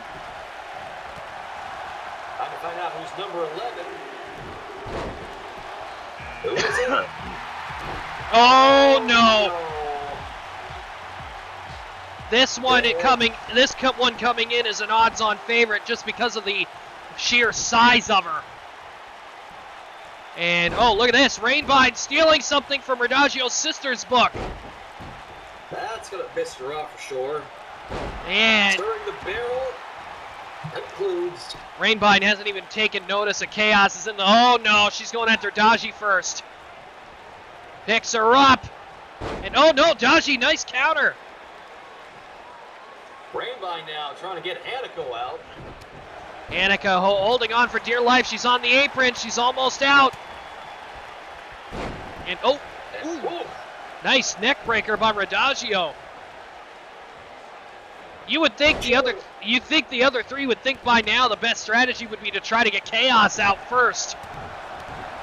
They're so busy. But again, it's every woman for himself here. That's true. No friends, only foes in this one. Oh boy! Oh, it's a wraith. Gracing the presence of the battlefield now. Ooh, caught Hanako going in first. Picks her up. And she's going to try to dump her. Trying to get Hanako out here. Meanwhile, Radagio and Rainbine getting into a fist of flurry here. Abigail not able to get Hanako over. Oh, there goes Rainbine! There goes Rainbine, thanks to Chaos. Chaos trying to pick and choose her battle. She's going after Hanako next. And oh, God. Radagio now trying to work on Abigail, being the freshest person in the match. And now Chaos turning her attention to Radagio, and Daji again locking the arm and hitting the neck breaker.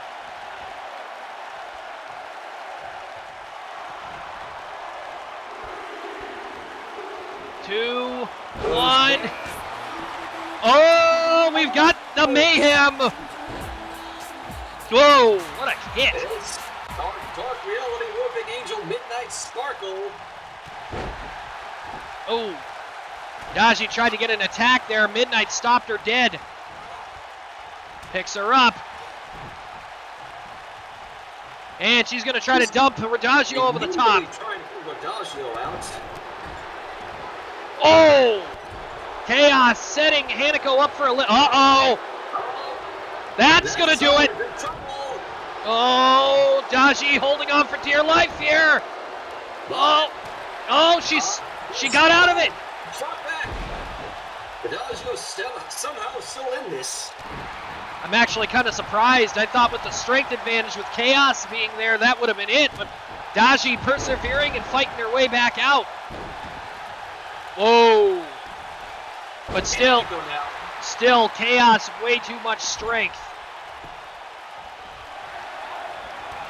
Here we go. Oh, Midnight. Thanks for coming out, Midnight. Unfortunately, it was a short tenure, but hey, she did her best. Oh no. Oh, wait a minute. Look who's in the ring look who's in the ring. Oh my. If those two lock horns again, it's going to come full circle, and Chaos almost threw her out of the ring. Meanwhile, Abigail with a hammerlock on Radagio. Chaos overwhelming Azura Draven here. Sit out body slam by Radagio. Ooh, what a blow from Chaos. Oh, Draven with a kick to the stomach. Chaos answering back with one of her own. Hanako getting Radagio into the corner. Will she get rid of her here? Gonna take a chance, try to eliminate her, and Chaos! Triple powerbomb coming up here! Oh! I think Jora's regretting a whole lot of things now. Oh, there goes Daji! Radagio finally eliminated now. Give her credit, she lasted a lot longer than we thought. Meanwhile, Chaos with a giant swing on Azura Draven. Abigail caught up in the ropes here, this could be bad. Who's next? Hex! Oh. Whoa! Abigail. Bringing them our inhabited domain. Abby almost got eliminated there. We're halfway through the Battle Royal, folks. With Hex getting in here, that marks number 15. We're halfway through. Oh, butterfly power bomb! Ooh! And Abigail is still leaning up against the ropes. I'm surprised nobody tried to eliminate her yet.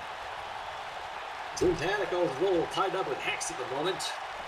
Chaos now grabbing a hold of Azura Draven. Hex over the top. And Hanako tried to force her out.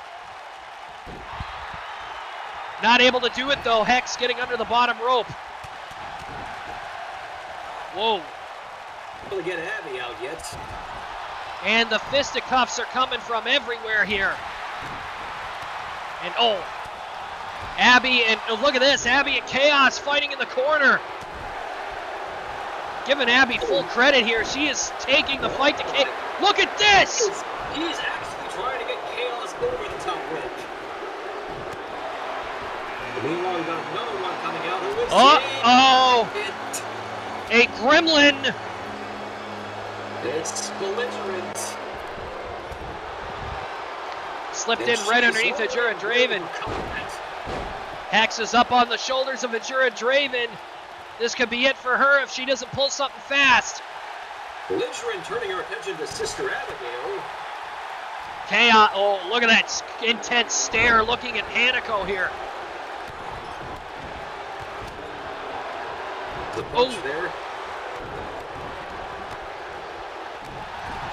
Draven is having a lot of problems with the Hex in the corner here.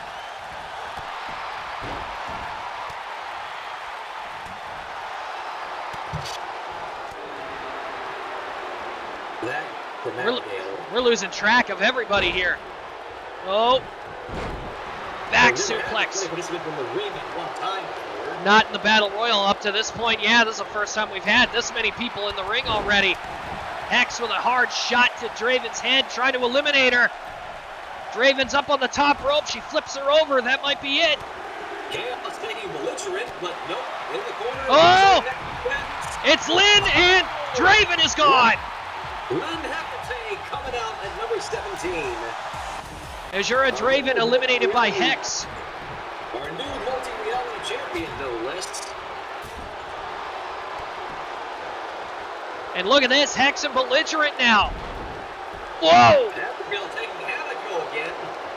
And Hanako is up. She might be done here. Abby gets her out to the apron. She's just got to get her down to the floor now. Oh, heck it. DDT onto Lynn. Belligerent getting a bit of a breather here. And, yep, Hanako has been eliminated by Abigail. Credit where it's due, she held her own for as long as she could. Yes, she did. Still surprised, though. Like I said, with all the women in the ring right now, I'm a little surprised to see that Chaos is still here. Although that might not be for very long, looking at Abigail's face. Look at this! Pump handle! Oh my god, pump handle! Oh my god! She just tossed Chaos on the top rope like a ragdoll. Pump handle power slam over the top rope. Well, I guess that's one worry on the Marco Band's minds, but I say that now, and the next one's coming out. Oh, one not quite done. Here comes Carol. Oh, Lynn trying to go for another body slam. That didn't work. And Hex with a kick right to the top of Abigail's head. Oh, last shot. And Carol trying to get rid of Hex. She succeeded, though. I have no idea, but she's got her in the right position to do so if she wants to. And no, but Hex not able to catch herself on the way back down. Hecate now has got Belligerent up on the top rope. Belligerent might be done here. And, oh, ow, God. Belligerent's shoulder clipping the stairs on the way down. Oh, my. It's a bit of a rough landing for sure. Oh, chokeplex. Nah, she's okay. She's up. You can see her over there. A little disappointed, but again. Never can tell with these, Mark. Exactly, and like I said, we're only about halfway through this thing. Catching Abigail there. Uh-oh. Things is about to get loud. Queen of the battlefield, meet the Queen of Scream. Fluttershy of the elements of insanity is here. And Hex, destroy her as soon as she got in the ring. And out, whoop. Lynn's nearly out here. Almost. A little bit more. No, Abigail not able to get her out. Hex. Fluttershy taking Hex. Hex completely catching Fluttershy by surprise. And Fluttershy not loving that. Ooh, Carol I thought was going to go for a...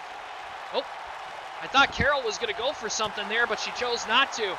Baby Apple Bloom is now allowing the Dark Omen into their world along with somebody else. Thank you very much for the raid party.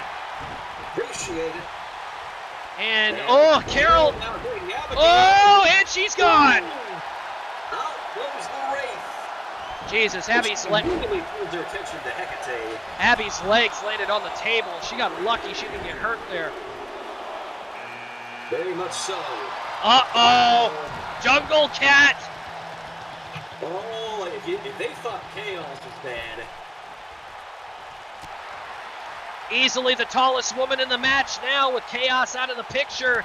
Tara's got the biggest advantage. She's odds-on favorite. Hecate rushes Carol and no. No, Carol is still managing to hang on. Oh. Lynn able to get out of Tara's grip thanks to Carol. Tara rushing. Ooh. And the multi-reality champion almost called it an early night. Carol and Fluttershy are really laying into each other. Tara goes down. Meanwhile, Hex is still recovering over on the ropes there. And Hecate, uh-oh, grabbing. Oh, choke slam. Here we go, one more. Oh, man, who's next? 3, 2. Who is it going to be? Who do we got? Brittany of the Flock. Oh, my. Oh, Tara eats a Rainmaker. Rainmaker DDT onto Tara. Carol with a nice high kick onto Hecate.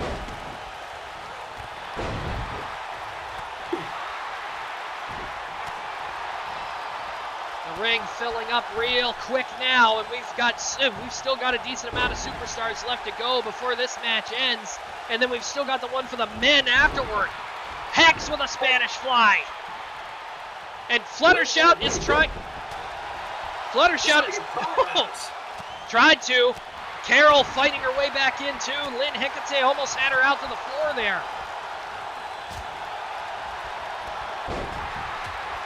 Carol now side suplexed.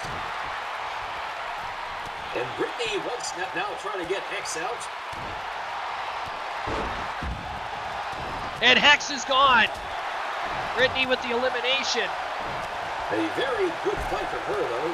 Hex, that is. Hex lasted a damn long time and in excess of 15 minutes already. And oh, Hecate's gone. And out comes one of the Magitecs now in the form of Dustbine. Actually, I think Dustbine's the only one that entered into this one. And trying to pick up Tara, that was a mistake. I don't know what she was thinking there. I don't either, especially considering Tara's on fire right now.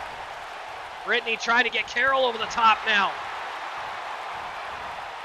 Got her in a good position for it, and out she goes.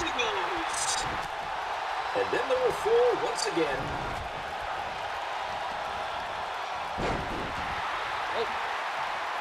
Nice German suplexing Dustbine. And again, 4 separate factions. We've got the Magitecs, the EOI, the New Warp, and the Flock all in the ring at the same time. Probably impressed. Of course, Dustbine looking to regain some former glory that she had. Remember, Dustbine will never let anybody forget that she was the inaugural XPWL Women's Hardcore Champion. And it was a title that she held with a lot of prestige. Oh, boy. But we talk about titles with prestige. Here comes our current Shooting Star champion. And Shouty's gone. And out goes Flutter Shout. Flutter immediately going for Brittany here. And also then turns her attention to Tara. Dustbine, maybe. Whoa! Tara with a Northern Light suplex stopping Flitter in her assault. And, oh, Tara, nice. Smashing her arm into the canvas. Flitter now trying to do whatever she can with the time that she's got. She's got 60 seconds until another superstar comes out. She's got to make it count. Trying to get Tara up. Look at this. Holy shit. Jesus, the strength from Flitter. Got her out to the apron. Can she get her to the floor, though? Oh, she's flying. Tara's in a lot of trouble here. Nope. Tara able to get herself back in. Neck breaker by Dustbine. Well, Tara just got a bit of backup here. 6 people left. Can you even call it backup if it's every woman for herself? Well, anyway, Pascacino of the New Warp here. What do you call it right there? There goes Flitter. Wow. The New Warp teaming up the last 6 people in the match. It wouldn't surprise me if Jessica and Tara are teaming up to be the last 2. And oh, Brittany made her pay for it. Never mind, Tara's turning her attention to her own partner. Neck breaker.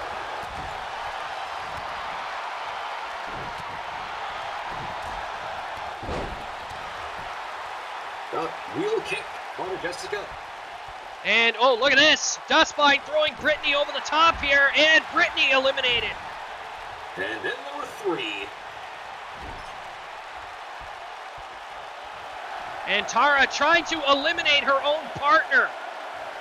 Oh, that didn't take long now, did it? No, it did not. And Jessica holding on for dear life here. Oh, look who it is. Yes, she decided it wasn't going to be a one-off night for her. Tracy gracing us with her presence once again. Who's she gonna go for though? That's the question. I think she was trying to antagonize Dustbine. Dustbine with a kick to the leg. And Hurricane Rana. Tara and Jessica are so busy with each other, they're not even paying attention to Dustbine and Tracy. Jessica now taking Tara up. What the hell is Dustbine doing? Oh, she's not seriously gonna do this. In a battle royal, are you out of your f***ing mind? Evidently she is. She must have had a few screws loose before this contest started. In this match, I'm sure she's gotten a few screws knocked loose, considering who's been in the ring with her while she's been out here. I mean, you think about it. Tara, Chaos, Paper Cut. so many heavy hitters. Who's next? Uh-oh! And Dustmine trying to get rid of Tracy right away. Tracy immediately dives off her shoulders. The Lightbringer racing us once again.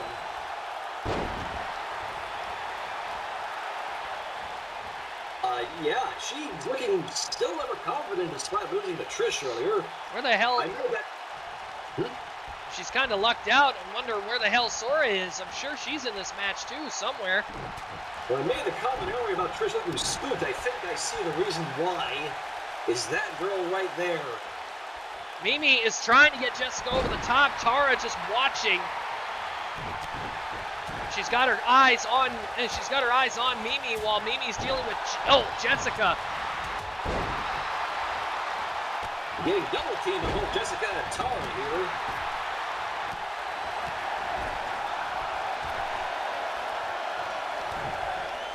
Oh my. Mimi. Oh, the swing. Oh, ooh! Who's next?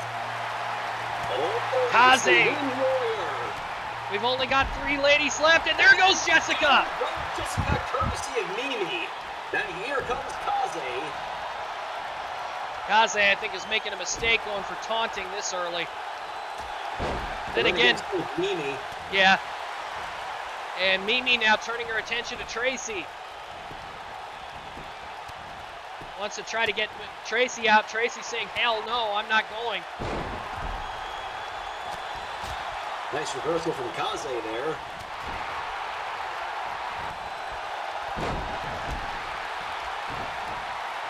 Pretty sure she was selected there. Hey, Mimi countering Kaze again. These two just exchanging counters left and right. Ooh. Spinning roundhouse by Kaze. That might have been it. Mimi got caught right in the face. And getting more kicks in the head for trouble. Dustmine trying to get Tracy over. Tracy is teetering. Teetering. Here she comes! Here comes the Shadowbringer. And to think this is her debut match. Against her partner and girlfriend, no less. Yeah, but you notice she's not even bothering going after Mimi right now. She's got other fish to fry. Tara eliminates Mimi, and Sora gets eliminated from the other side of the ring. Jeez, that's a little disappointing. Kaze caught her with a super kick out of nowhere. Both girls looking a little unhappy about that. I don't blame them. Sora just got out there.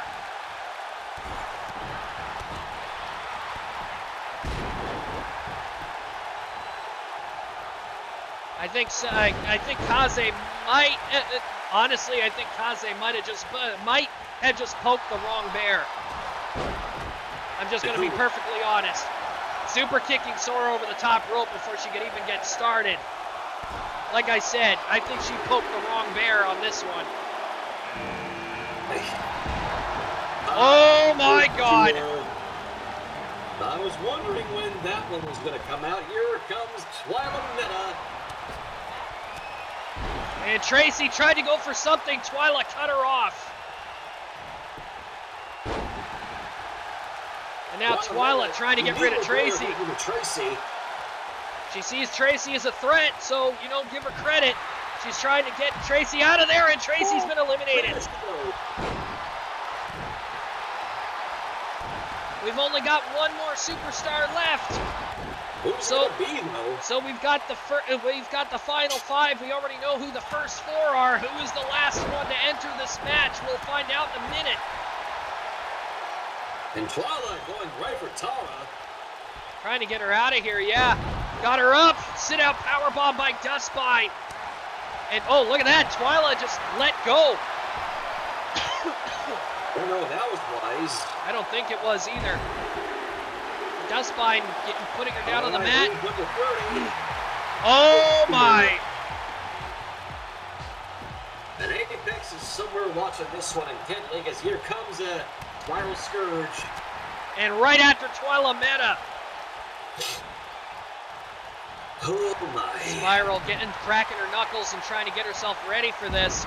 Again, this is the first time Spiral's ever been in a battle royal like this.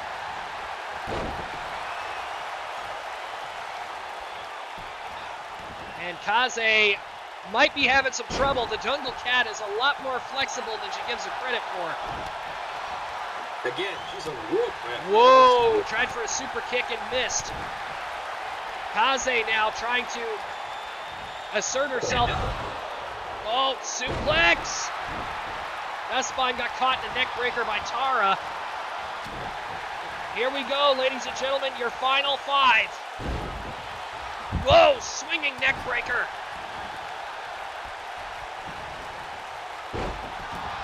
Oh, nice. German suplex.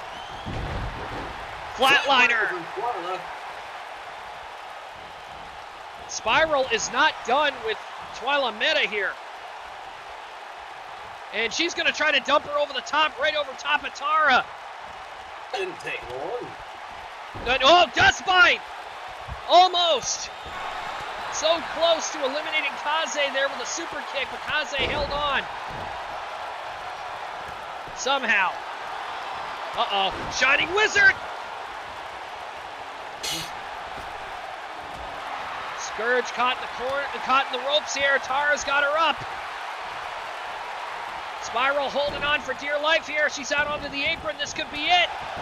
Tara trying to push her out, but Spiral retaliates. And oh! Reverse X Factor. Meanwhile, Twyla Meta getting Kaze up on the top rope. Are we going to see an elimination here? Twyla determined. And no, Kaze able to get out of it. Spiral now grabbing Dustbine, who's been resting against the ropes. And Spiral throwing her out to the apron. Can she get her off onto the floor? No. Dustbine able to fight her way back in. And oh, claw slash! Claw slash on the Kaze. Back suplex by Dustbine onto Spiral. Again, we're in the final 5. You notice they're not that eager to try to eliminate each other anymore either. I don't blame them. Exactly. Dustbine is in some real trouble here if she doesn't get something going because she spent a lot more time resting than she has fighting. Tara's up. Dustbine trying to get her over the top rope, and look at Spiral trying to encourage her to do it. Dustbine's got her out on the apron. It's just a little bit more. And oh, look at this. Spiral and Dustbine desperately trying to get Tara out of the ring. They're trying. Tara hanging on for dear life here, and oh, what a kick right to the side of Spiral's head. And oh, tried to go for another suplex. Twyla with a counter into a small package. No pinfalls in this match, Mac. Oh, Bulldog by Spiral. Who's going to be the next one eliminated here? Good God. A chaos. Oh, neck breaker by Spiral. And uh-oh, Kaze taking the legs out from under her. Kaze not done with Twyla at all. Kaze's determined she's going to get rid of Twyla first. And she is! Over the top! There goes Twyla! And like that, we're down to 4. Spiral's trying to egg Kaze on. Irish whip off the ropes into the corner. Spiral closing in, no luck there. Tara tried to go after Dustbine, that didn't work either. Spiral with a hard chop. And now trying to get Kaze up. Spanish fly. And oh, we're down to 3. There goes Kaze. Courtesy of Spiral. Uh-oh. Whoa! Took her legs out from under her. Spiral going to get a breather here. Holding on to the ropes. Dustbine unsure of what she wants to do here. Does she get rid of Tara and risk giving Spiral the chance to catch her breath, or does she eliminate Spiral because Tara's been in there a lot longer?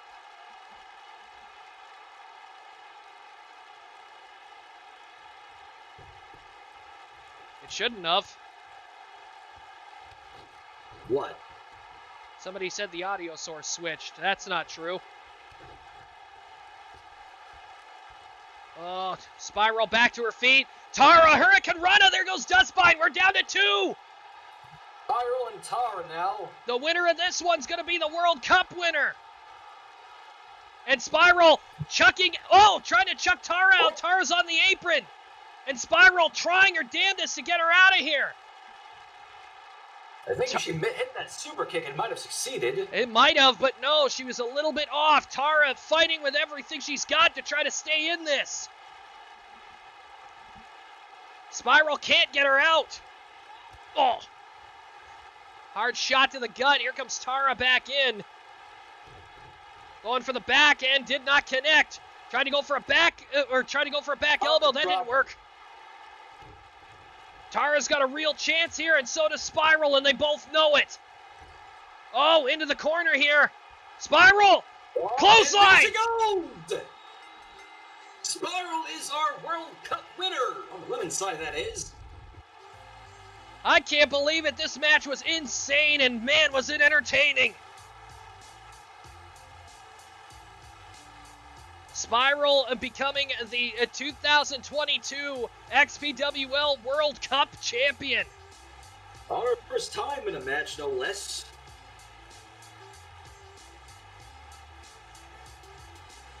Whew.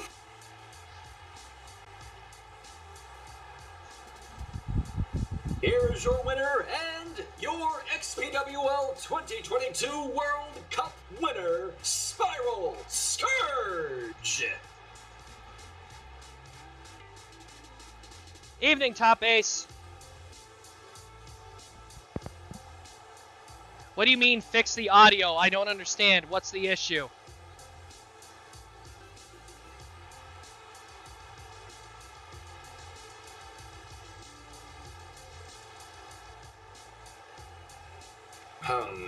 I really don't understand what the hell they're talking about.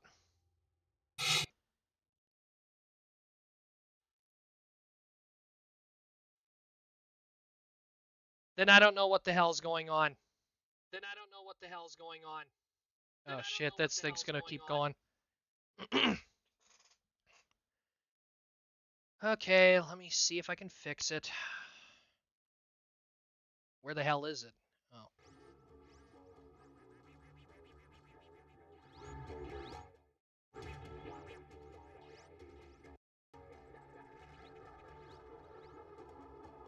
Is that working at all? Because I don't know why the audio's screwing up.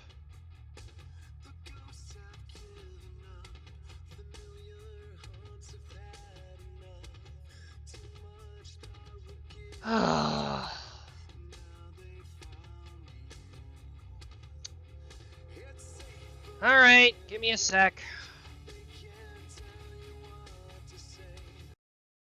I don't get it. I don't understand why this is fucking going on.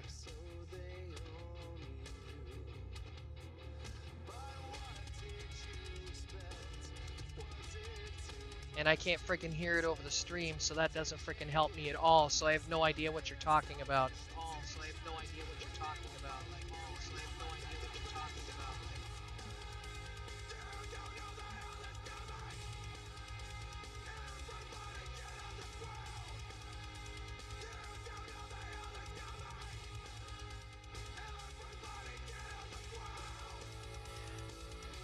Well, whatever. I can't change it. I can't fix it. I don't know what the hell the issue is. So, no offense, bear with it. To cope with it, I'm afraid. Yep. I don't know what the problem is.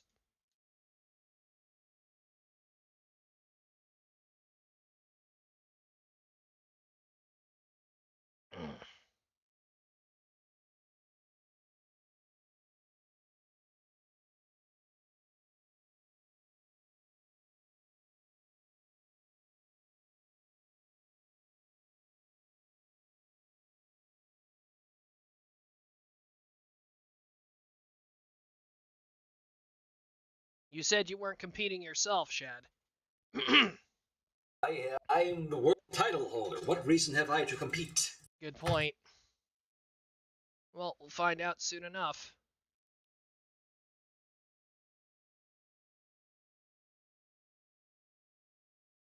He was already out there tonight. Yeah, he could pull double duty. I don't think that matters. No.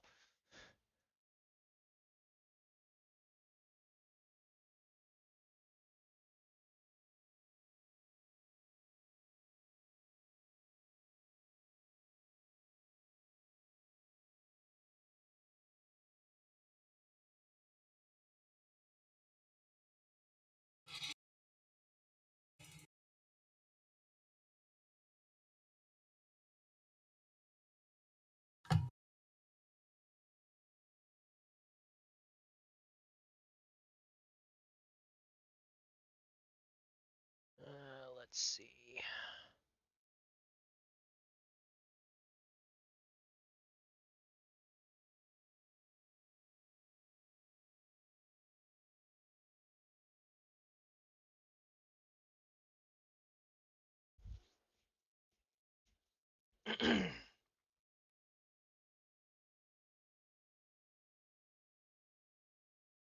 Let's see. One last guy. Wait a minute, I can't pick that one because that's a manager's outfit. Or not, never mind. Yeah, whatever. It might be a Twitch thing, yeah. It might have actually censored some of the audio because of for some reason this has happened to me before. I've had matches uploaded where even if the music is in game, it mutes some of the audio and it might actually completely mute us out as well. I've seen it on a few of my broadcasts before I've put them on YouTube, so let's just take that into consideration, ladies and gentlemen. I didn't think of that, but come to think of it, this has happened to me before. So that being said, ladies and gentlemen, we have one more we have one more Battle Royal, the King of the Battlefield match, which we will be starting very soon.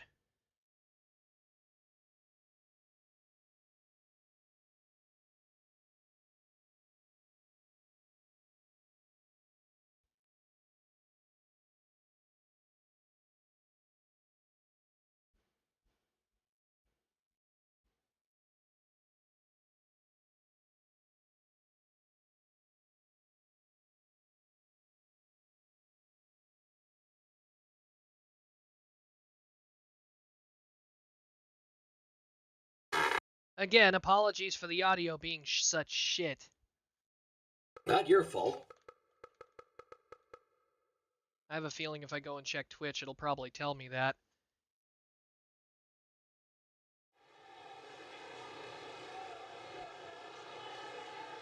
Ladies and gentlemen, the following contest is the King of the Battlefield Battle Royal. For those of you who have watched the previous Battle Royal, you are already familiar with the rules. The winner of this match, after all 30 participants have entered, will be declared the XPWL World Cup winner for the men on the main roster. That being said, let us all find out who drew number 1. Here we go. First one.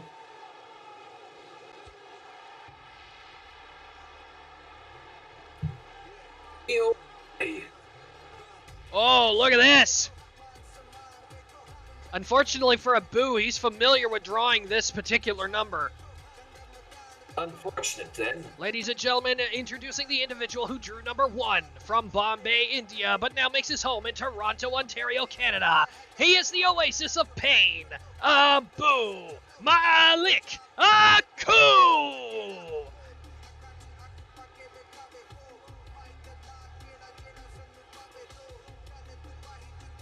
It's going to be a kind of a rough start for him. A little bit, yeah.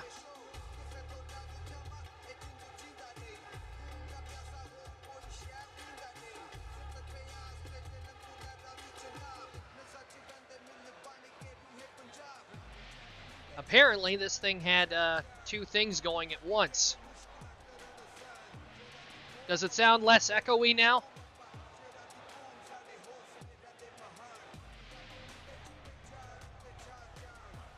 Yeah, people will let me know if it is.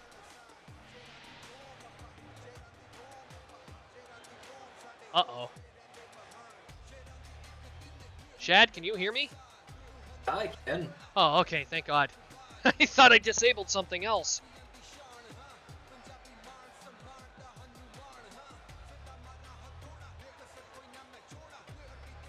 Again, the Oasis of Pain, very familiar with unfortunately drawing the #1 slot. It's like a curse for him, I swear. But, to be fair, he has lasted in Battle Royals for a pretty long amount of time.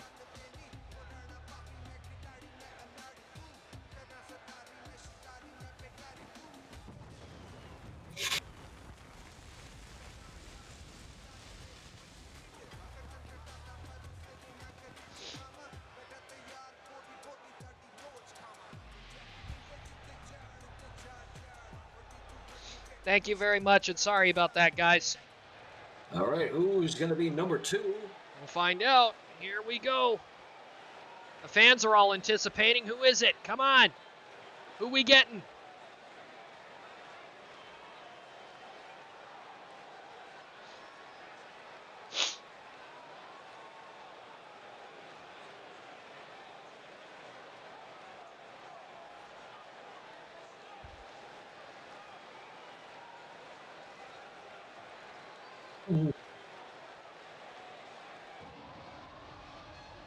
Oh my. Oh my God. Abu is in deep trouble. Oh no. Oh my God, no. Ladies and gentlemen, the individual who drew number 2. He is the Man Beast. This is Man Face.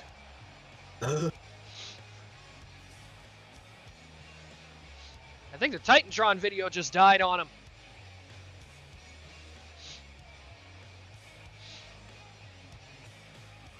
Oh boy. I really hope Abu knows what he's in for.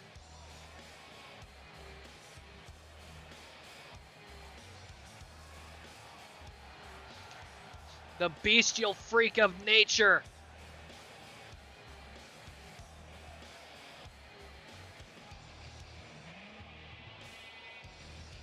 And no hyena out here to keep him under control either. This could go either way.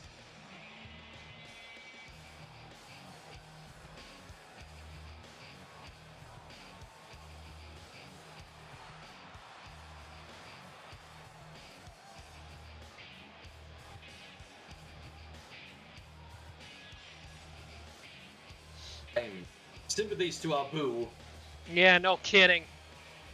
I have a feeling he's going home in a wheelchair tonight. And oh, whoa! Taking the fight right to him. Manface trying to get back up. Abu a little bit too quick for him on this one. Here we go. Oh, STO. Manface is actually at a disadvantage here. Abu really laying into him here in the early going.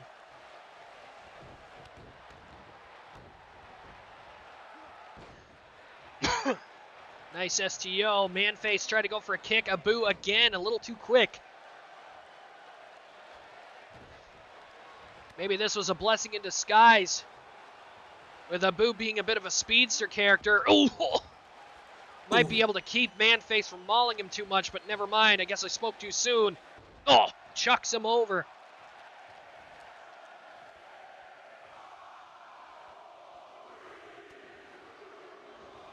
Here we go. First one in, and it is Jay Blizzard.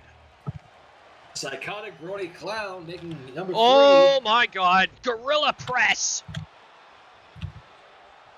And Blizzard trying to think, who is he going to go for? Does he go for Abu or does he go for Manface here? And Manface easily eliminates Abu. Blizzard better have his head on his shoulders or he's going to be in some deep trouble. Trying to get Manface locked up into the ropes, and look at this. Oh, this ain't going to work. Blizzard trying to grab his leg, not exactly the best idea. Oh, hard shot here. Manface might be able to last until the end if he keeps this up. Weren't expecting to see him out this early, I got to admit. Oh, and Blizzard not able to budge him.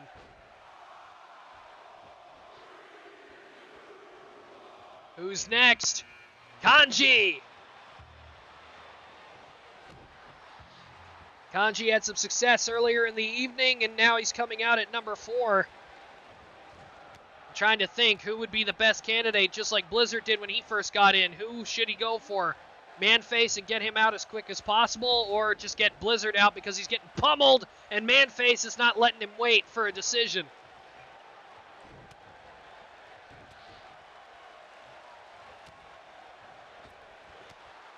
Kanji with a nice body blow, clothesline, and Manface is out! Kanji eliminating Manface just like that. And now, in of itself. And now these two have a legitimate chance here, at least until some of the other big guys show up. Kanji and Jay now putting on a bit of a clinic out here.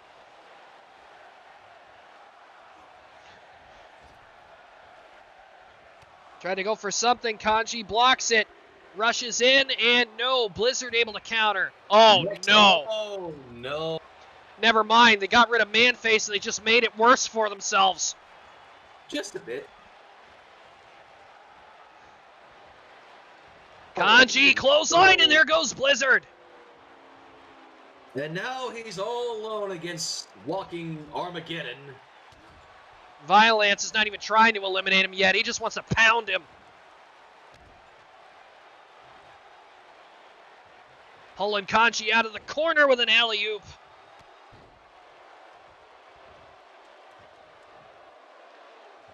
Stomping on the gut. Kanji better pray like hell in the next 30 or so seconds that somebody comes out here that can help him. Otherwise, oh, maybe not. Ooh, nice reverse DDT. Violence not expecting him to slip out of his grip that easily. Oh, DDT!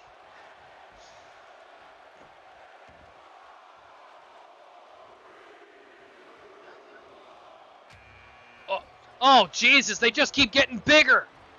Oh, I just had a conversation with this one last night. Oh, God, look at Kanji choking Violence in the corner. And Apocalypse immediately grabs him. Oh, my God, he's going to... Oh! Never mind, Snake Eyes. Thought he was going to dump him over the top. He chose not to. And, oh, my God! Gorilla Press almost throwing him over the top again. That was close. Apocalypse is just trying to maul him at this point. Spine Buster and turning his attention to Violence. Oh, here we go. Two of the great beasts of the XPWL locking up here. And Violence almost had Apocalypse out of here. Try to clock him if he hits... Oh, no. Apocalypse was teetering, but he did not go down. Hammerlock. Whoa. Well, here's somebody who could potentially change things over for these two. Collision. And here comes Gabriel the Destroyer.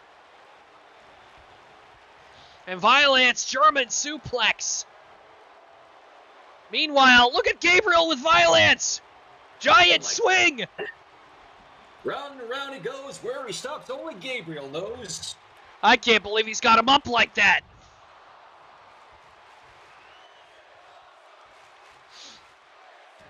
Gabriel putting Kanji up on the top rope, trying to get him out. Kanji's taking a hell of a beating from Manface and from Violence. Kanji's still fighting with everything he's got left here. Gabriel might not be able to get him out as easy as he thought. Apocalypse with a spine buster on Violence, and Violence is actually taking a breather here. Flatliner by Kanji.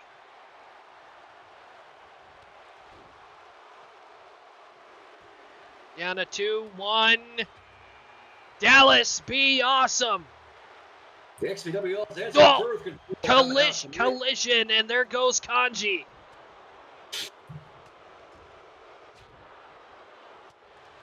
Dallas turning his attention to Gabriel, Apocalypse, and Violence still laying into each other. And Apocalypse has got Violence up on the top rope. Gracious. Can he get him out, though?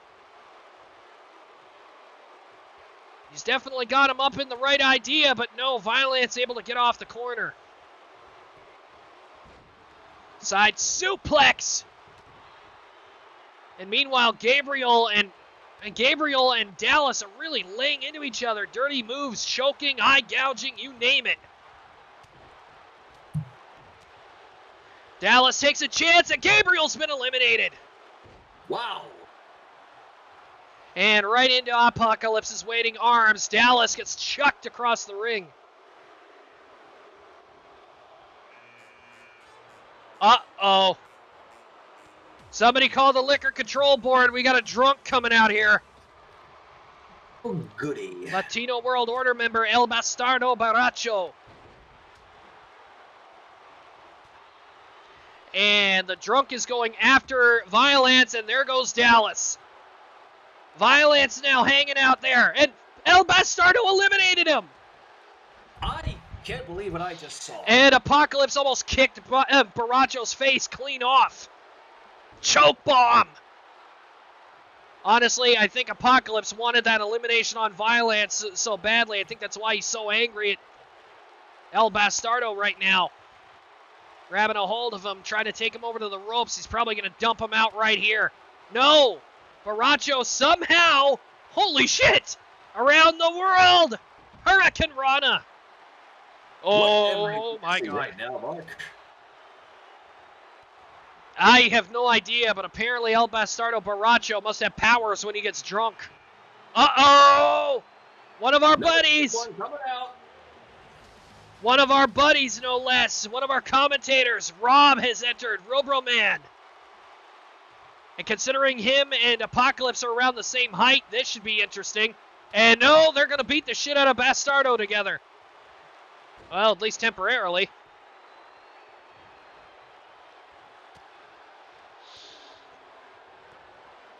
And Apocalypse is gone. Robroman eliminated him with a heavy clothesline, and now he's going after El Bastardo Baracho. Tried to go for him, and no. Bastardo grabbed at his face, and he shoved him off.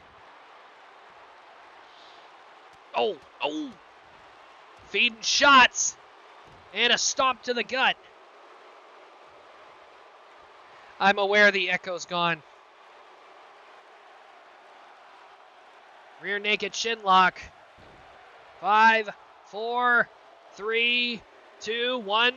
Rob, you're taunted. Uh-oh. Speaking of people who have potential to win this, here comes Stone Cold True Blue, a former World Cup winner. And Bastardo is over the top. And Blue trying to eliminate Rob. Didn't work. Hip toss.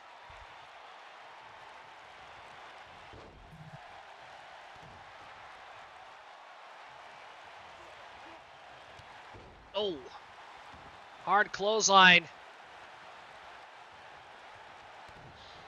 Kick to the gut and a DDT.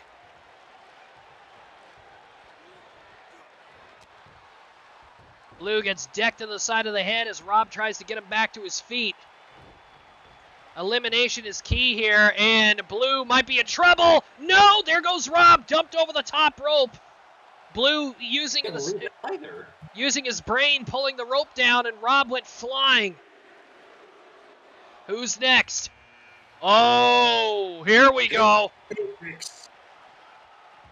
Blue, you're making a mistake taunting like that. Here comes Unbreakable. And neckbreaker. Blue immediately trying to assert dominance in this match, and Unbreakable not allowing it to happen. Nice counter. And, oh, Blue right into the corner. And Unbreakable choking him with his foot.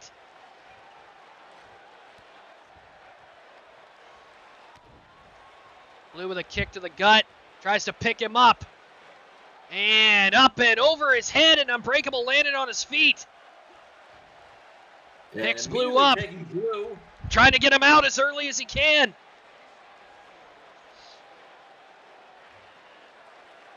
Unbreakable trying to force Blue over the top. That didn't work. Blue with a shot to the gut, trying to take a chance here. Clothesline, who's next? Oh-ho! Another former international champion. Green missed himself, Luigi. Luigi tried to go for a flying elbow, but he missed both targets. And a Hurricane Run onto Unbreakable.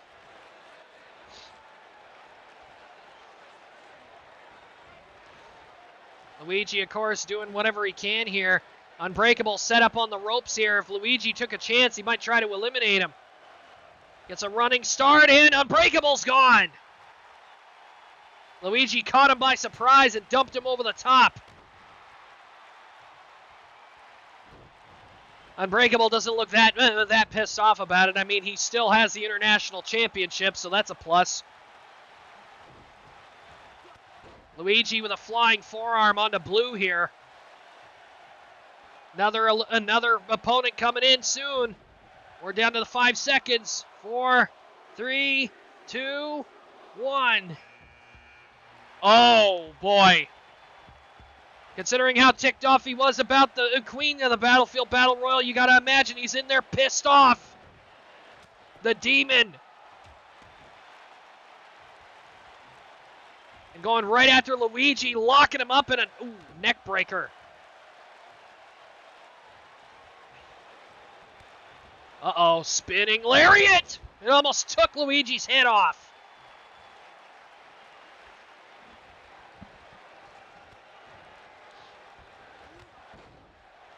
Another one.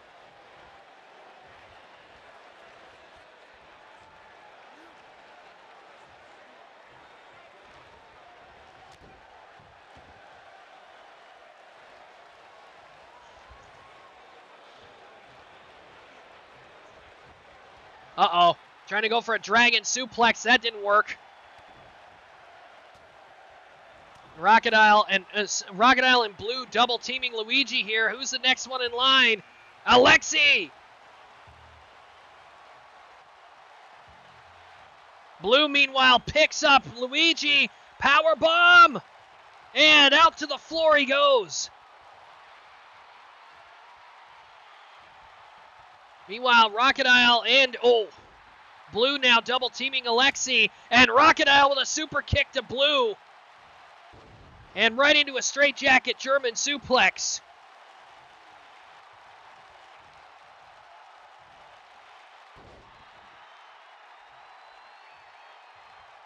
Oh, hard shot, couple hard elbows.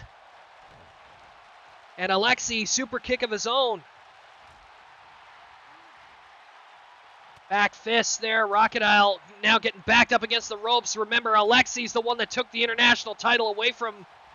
Or wait a minute, Rachidile is the one that took the international title away from Alexi. And I know Alexi hasn't forgotten that either. And he is laying the Demon out in the corner.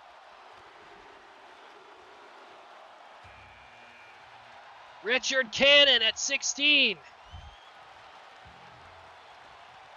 Where the hell did everybody go?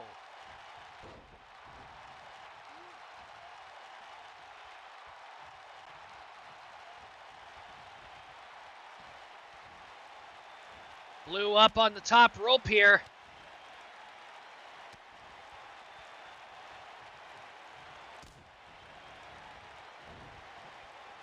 Straight jacket German suplex. You see that a breaky's finally gone. What happened? Headphones again. No problem. Oh, drop cutter by Rachidile onto the Stone Cold True Blue. Meanwhile, Alexi still out there, grabbing Richard Cannon, the newest addition of the match. And is he going to try to get him over? Yes, he is. And Blue eliminates the Demon.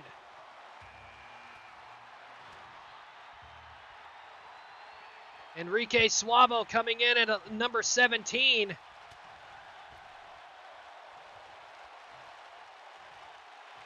Trying to get Alexi out of here. Meanwhile, Enrique Suavo trying to figure out what to do with Richard Cannon. No luck there. Alexi keeping Blue from knocking him over the top rope.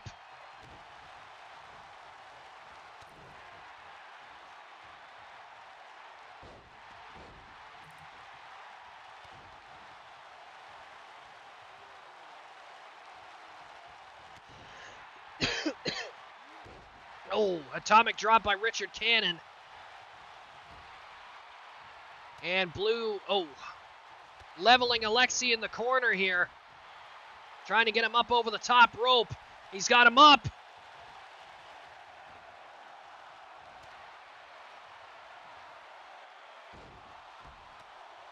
Alexi able to counter and get himself down from the top rope. Oh boy, here we go. Big guy coming. One of the New York represent. Stomachache now in the ring. And meanwhile, Richard Cannon and Stomachache eliminating Enrique Suavo, sending him flying. And Stomachache not allowing Blue to try to overpower him here. Meanwhile, Richard Cannon trying his luck with him. Oh, bad idea.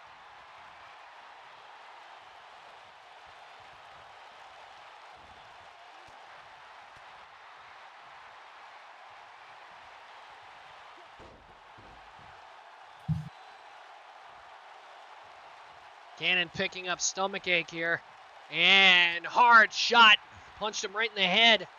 And Stomachache answers back in kind with a hard left.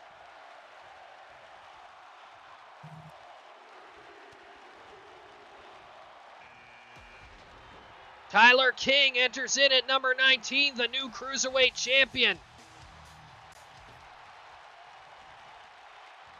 And King not wasting any time, going right after Alexi here. Picks him up. And Alexi with an instant counter.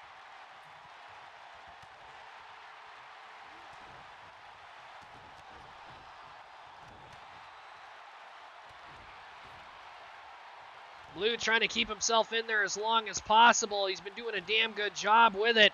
And Alexi, power bomb! And Tyler King, as quick as he got in, has been eliminated.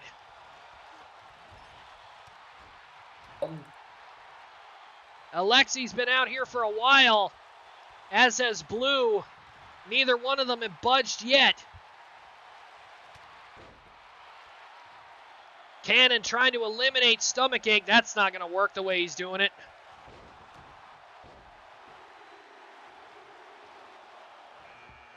Uh-oh, the Dark Reflection enters at number 20. Majin making his way out here.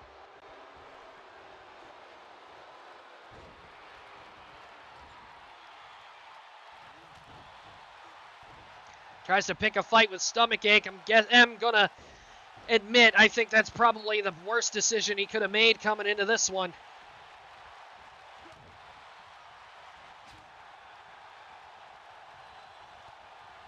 Oh, hard shots to the stomach with the knees.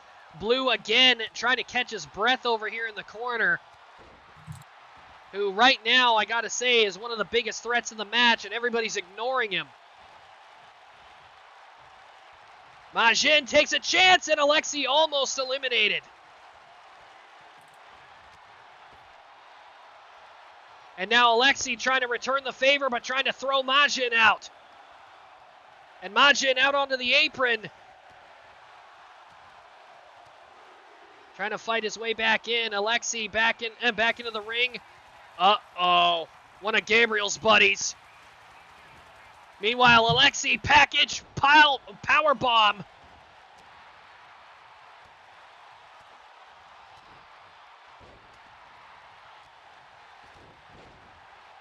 And Alexi eliminates Majin.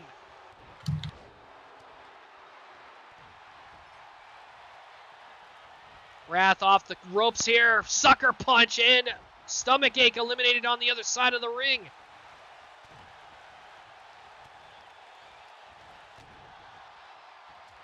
We've got Blue, Wrath, Alexi, and Richard Cannon. And Wrath is throwing Blue around like a rag doll here.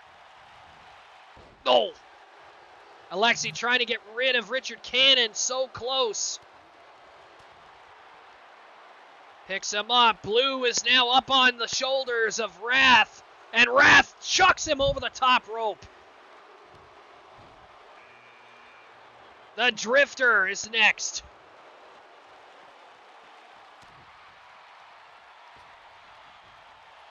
Alexi picks up Wrath, and oh, there's that pump handle neck breaker of his.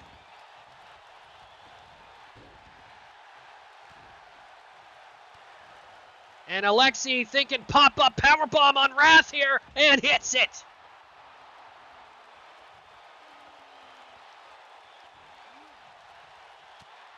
Snap DDT.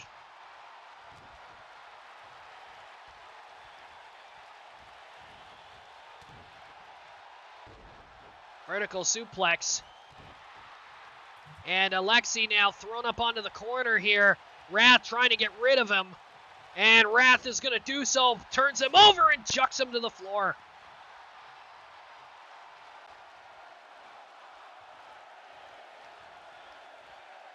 Oh. Executioner's DDT. Meanwhile, Wrath with a backbreaker on Richard Cannon. The Handsome Devil's coming out here, but with Wrath out there, I don't know if that's going to be the best idea, considering he's so much smaller than the other competitors in this match. And Wrath strangling Cannon. And, oh, God, just kicked Diablo right out of a running sprint. Missed a clothesline. Buddy going for a body blow here. And Cannon might be in trouble here. Buddy sets him up on the ropes, tries to lift him up. And Wrath up and over the top rope. Diablo eliminates him.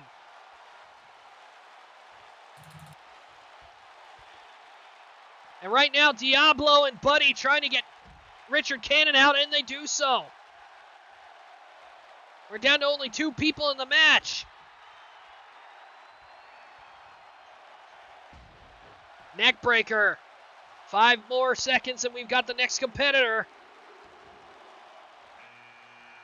Oh, boy. Bulk Logan. Bulkamania is running it lucky tonight. Number 24.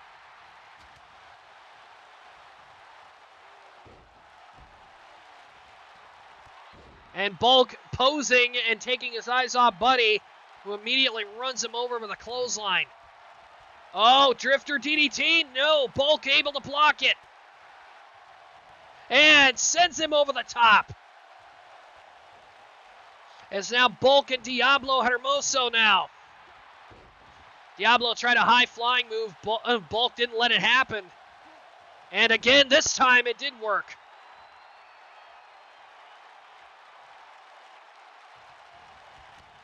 And Bulk's out.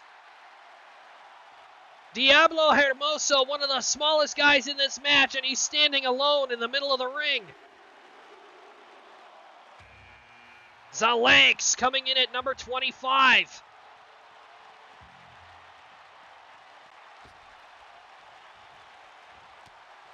Only five more competitors left in this match, and Zalanx with a powerbomb onto Diablo.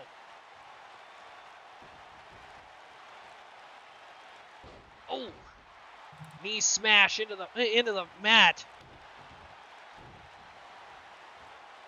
And Diablo, Hurricane Rana.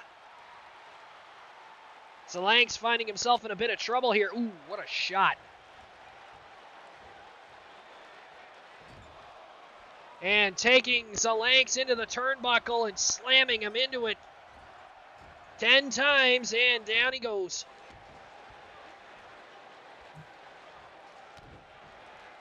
Diablo better count his lucky stars that it was Zalanx and not somebody else 3 times his size again. 5, 4, 3, 2, 1. Who's next? Callus. Compared to his brother Kanji, he really lucked out here. Number 26. Meanwhile, Zalanx top rope tried to go for a spinning wheel kick, but Callus too far away.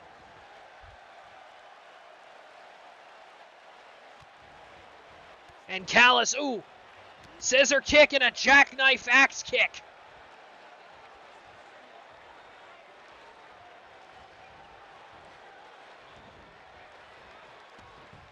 And Callus picks up Zalanx, trying to get him up over the top rope. He's got him in the perfect position for dumping, gets him over the top.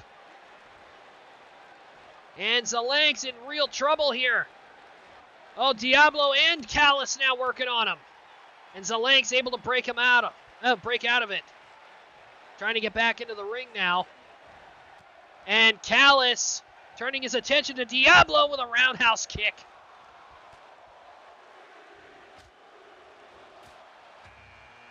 Oh no. Number 27 is Doomsday. This could potentially be a very bad thing for all three of these guys. And oh, flurry of shots. Doomsday with Zalanks now. Zalanks very familiar with Doomsday, having fought him before in hardcore matches. Another reason why Zalanks is really scarred up. And oh god, Doomsday not even hesitating to take him out with a clothesline. Grabs him. Oh, sleeper slam. Meanwhile, Diablo and Callis still locking horns here, as it were. Ooh. Shot to the side of the head.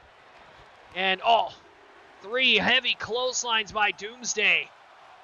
And Callis making the decision to pick a fight with him.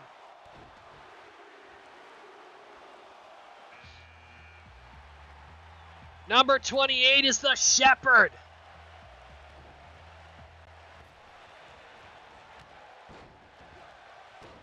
Ooh, Shepherd tried to go for an elbow drop, missed Callis, and Callis kipped up to his feet. And ooh, shot to the back of the head. With that spinning elbow. What the hell? My controller disconnected. Sorry, guys. Picks him up. It's been a while. I didn't think the match was going that long. And Diablo dumped over the top rope with ease. And Zalanks picking up and hooking Shepherd up for the Tree of Woe. We saw Dustbind do this earlier in the night. Now Zalanks is going to do it. Coast to coast. Off the top and hits it. Shepherd's laid out. Callis not sure what he wants to do. He's looking like he's going to pick a fight with the Shepherd now. Jemediah enters at number 29.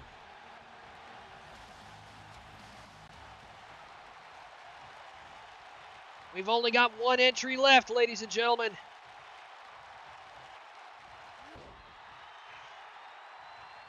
And Shepherd getting Zalanks out to the apron, but not getting him out. And not able. Shepherd trying his best. Zalanks fighting his way back out. Mongolian chop. Doomsday trying to eliminate Jemediah as quick as he can. Jem, of course, the former world champion.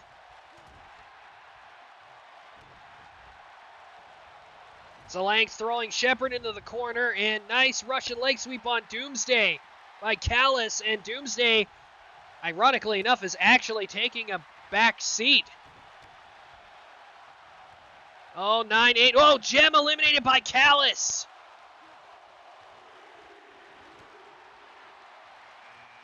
And what the hell? Number 30 is a legend again, El Rey Calavera. The Skull King is in this battle royal.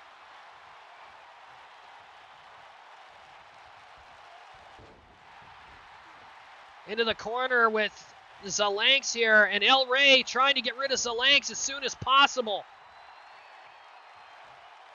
And no, he heard Doomsday coming, and he stopped and dead trying to eliminate Zalanks. As soon as Doomsday started coming toward him, then El Rey tried to make it a habit to go after him, and oh my god, what a shot. Double knee smashes into the mat here, and El Rey picking up Doomsday. Gory bomb. Callis is up on the top rope, or Callis has got Zalanks up on the top rope here, and we've got an elimination. We're down to last 3. Callis, Doomsday, and El Rey Calavera.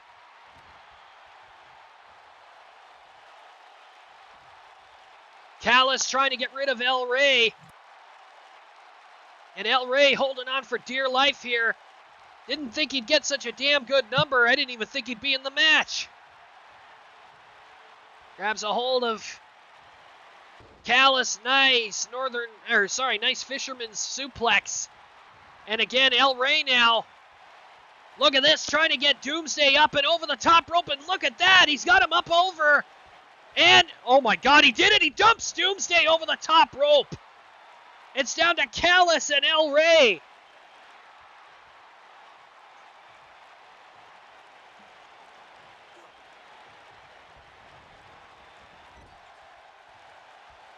El Rey trying to take a chance here. Callis not allowing it to happen. Callis has a hell of a chance here to become the World Cup winner, as does El Rey. Neither one of these two have ever won it. And they're the final two in this match. It doesn't matter at this point. And oh, tried to dump Callis over the top rope. El Rey not able to actually pull it off. Trying to knock him off the apron here. And Callis trying to get his composure back. And no, El Rey able to knock him off the apron.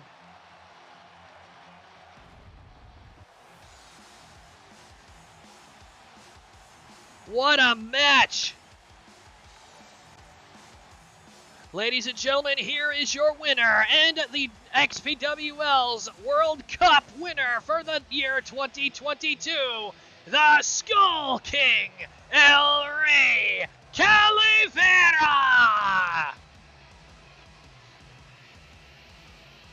Ladies and gentlemen, this was a hell of an event, and we are so glad that we were able to share it with you. Thank you all very much for joining us for XPWL New Year's Bash. The next time you will see us will more than likely actually not be tomorrow for Queens of War. We're going to be doing some renovations for the Monday night show, and we might be doing some changes to how we present it. That being said, though, ladies and gentlemen, we will see you guys 100% for XPWL Wednesday Night Whirlwind this coming Wednesday. That being said, if you enjoyed what you saw, please be sure to follow or subscribe if you're feeling generous. Donations are always helpful. And on top of that, for all of us here, for the Inverted Shadow and, of course, myself, Mark Wondersham, we bid you adieu for tonight, the first broadcast of 2022, and what a hell of a ride it was. Have a good one. Good night, everyone.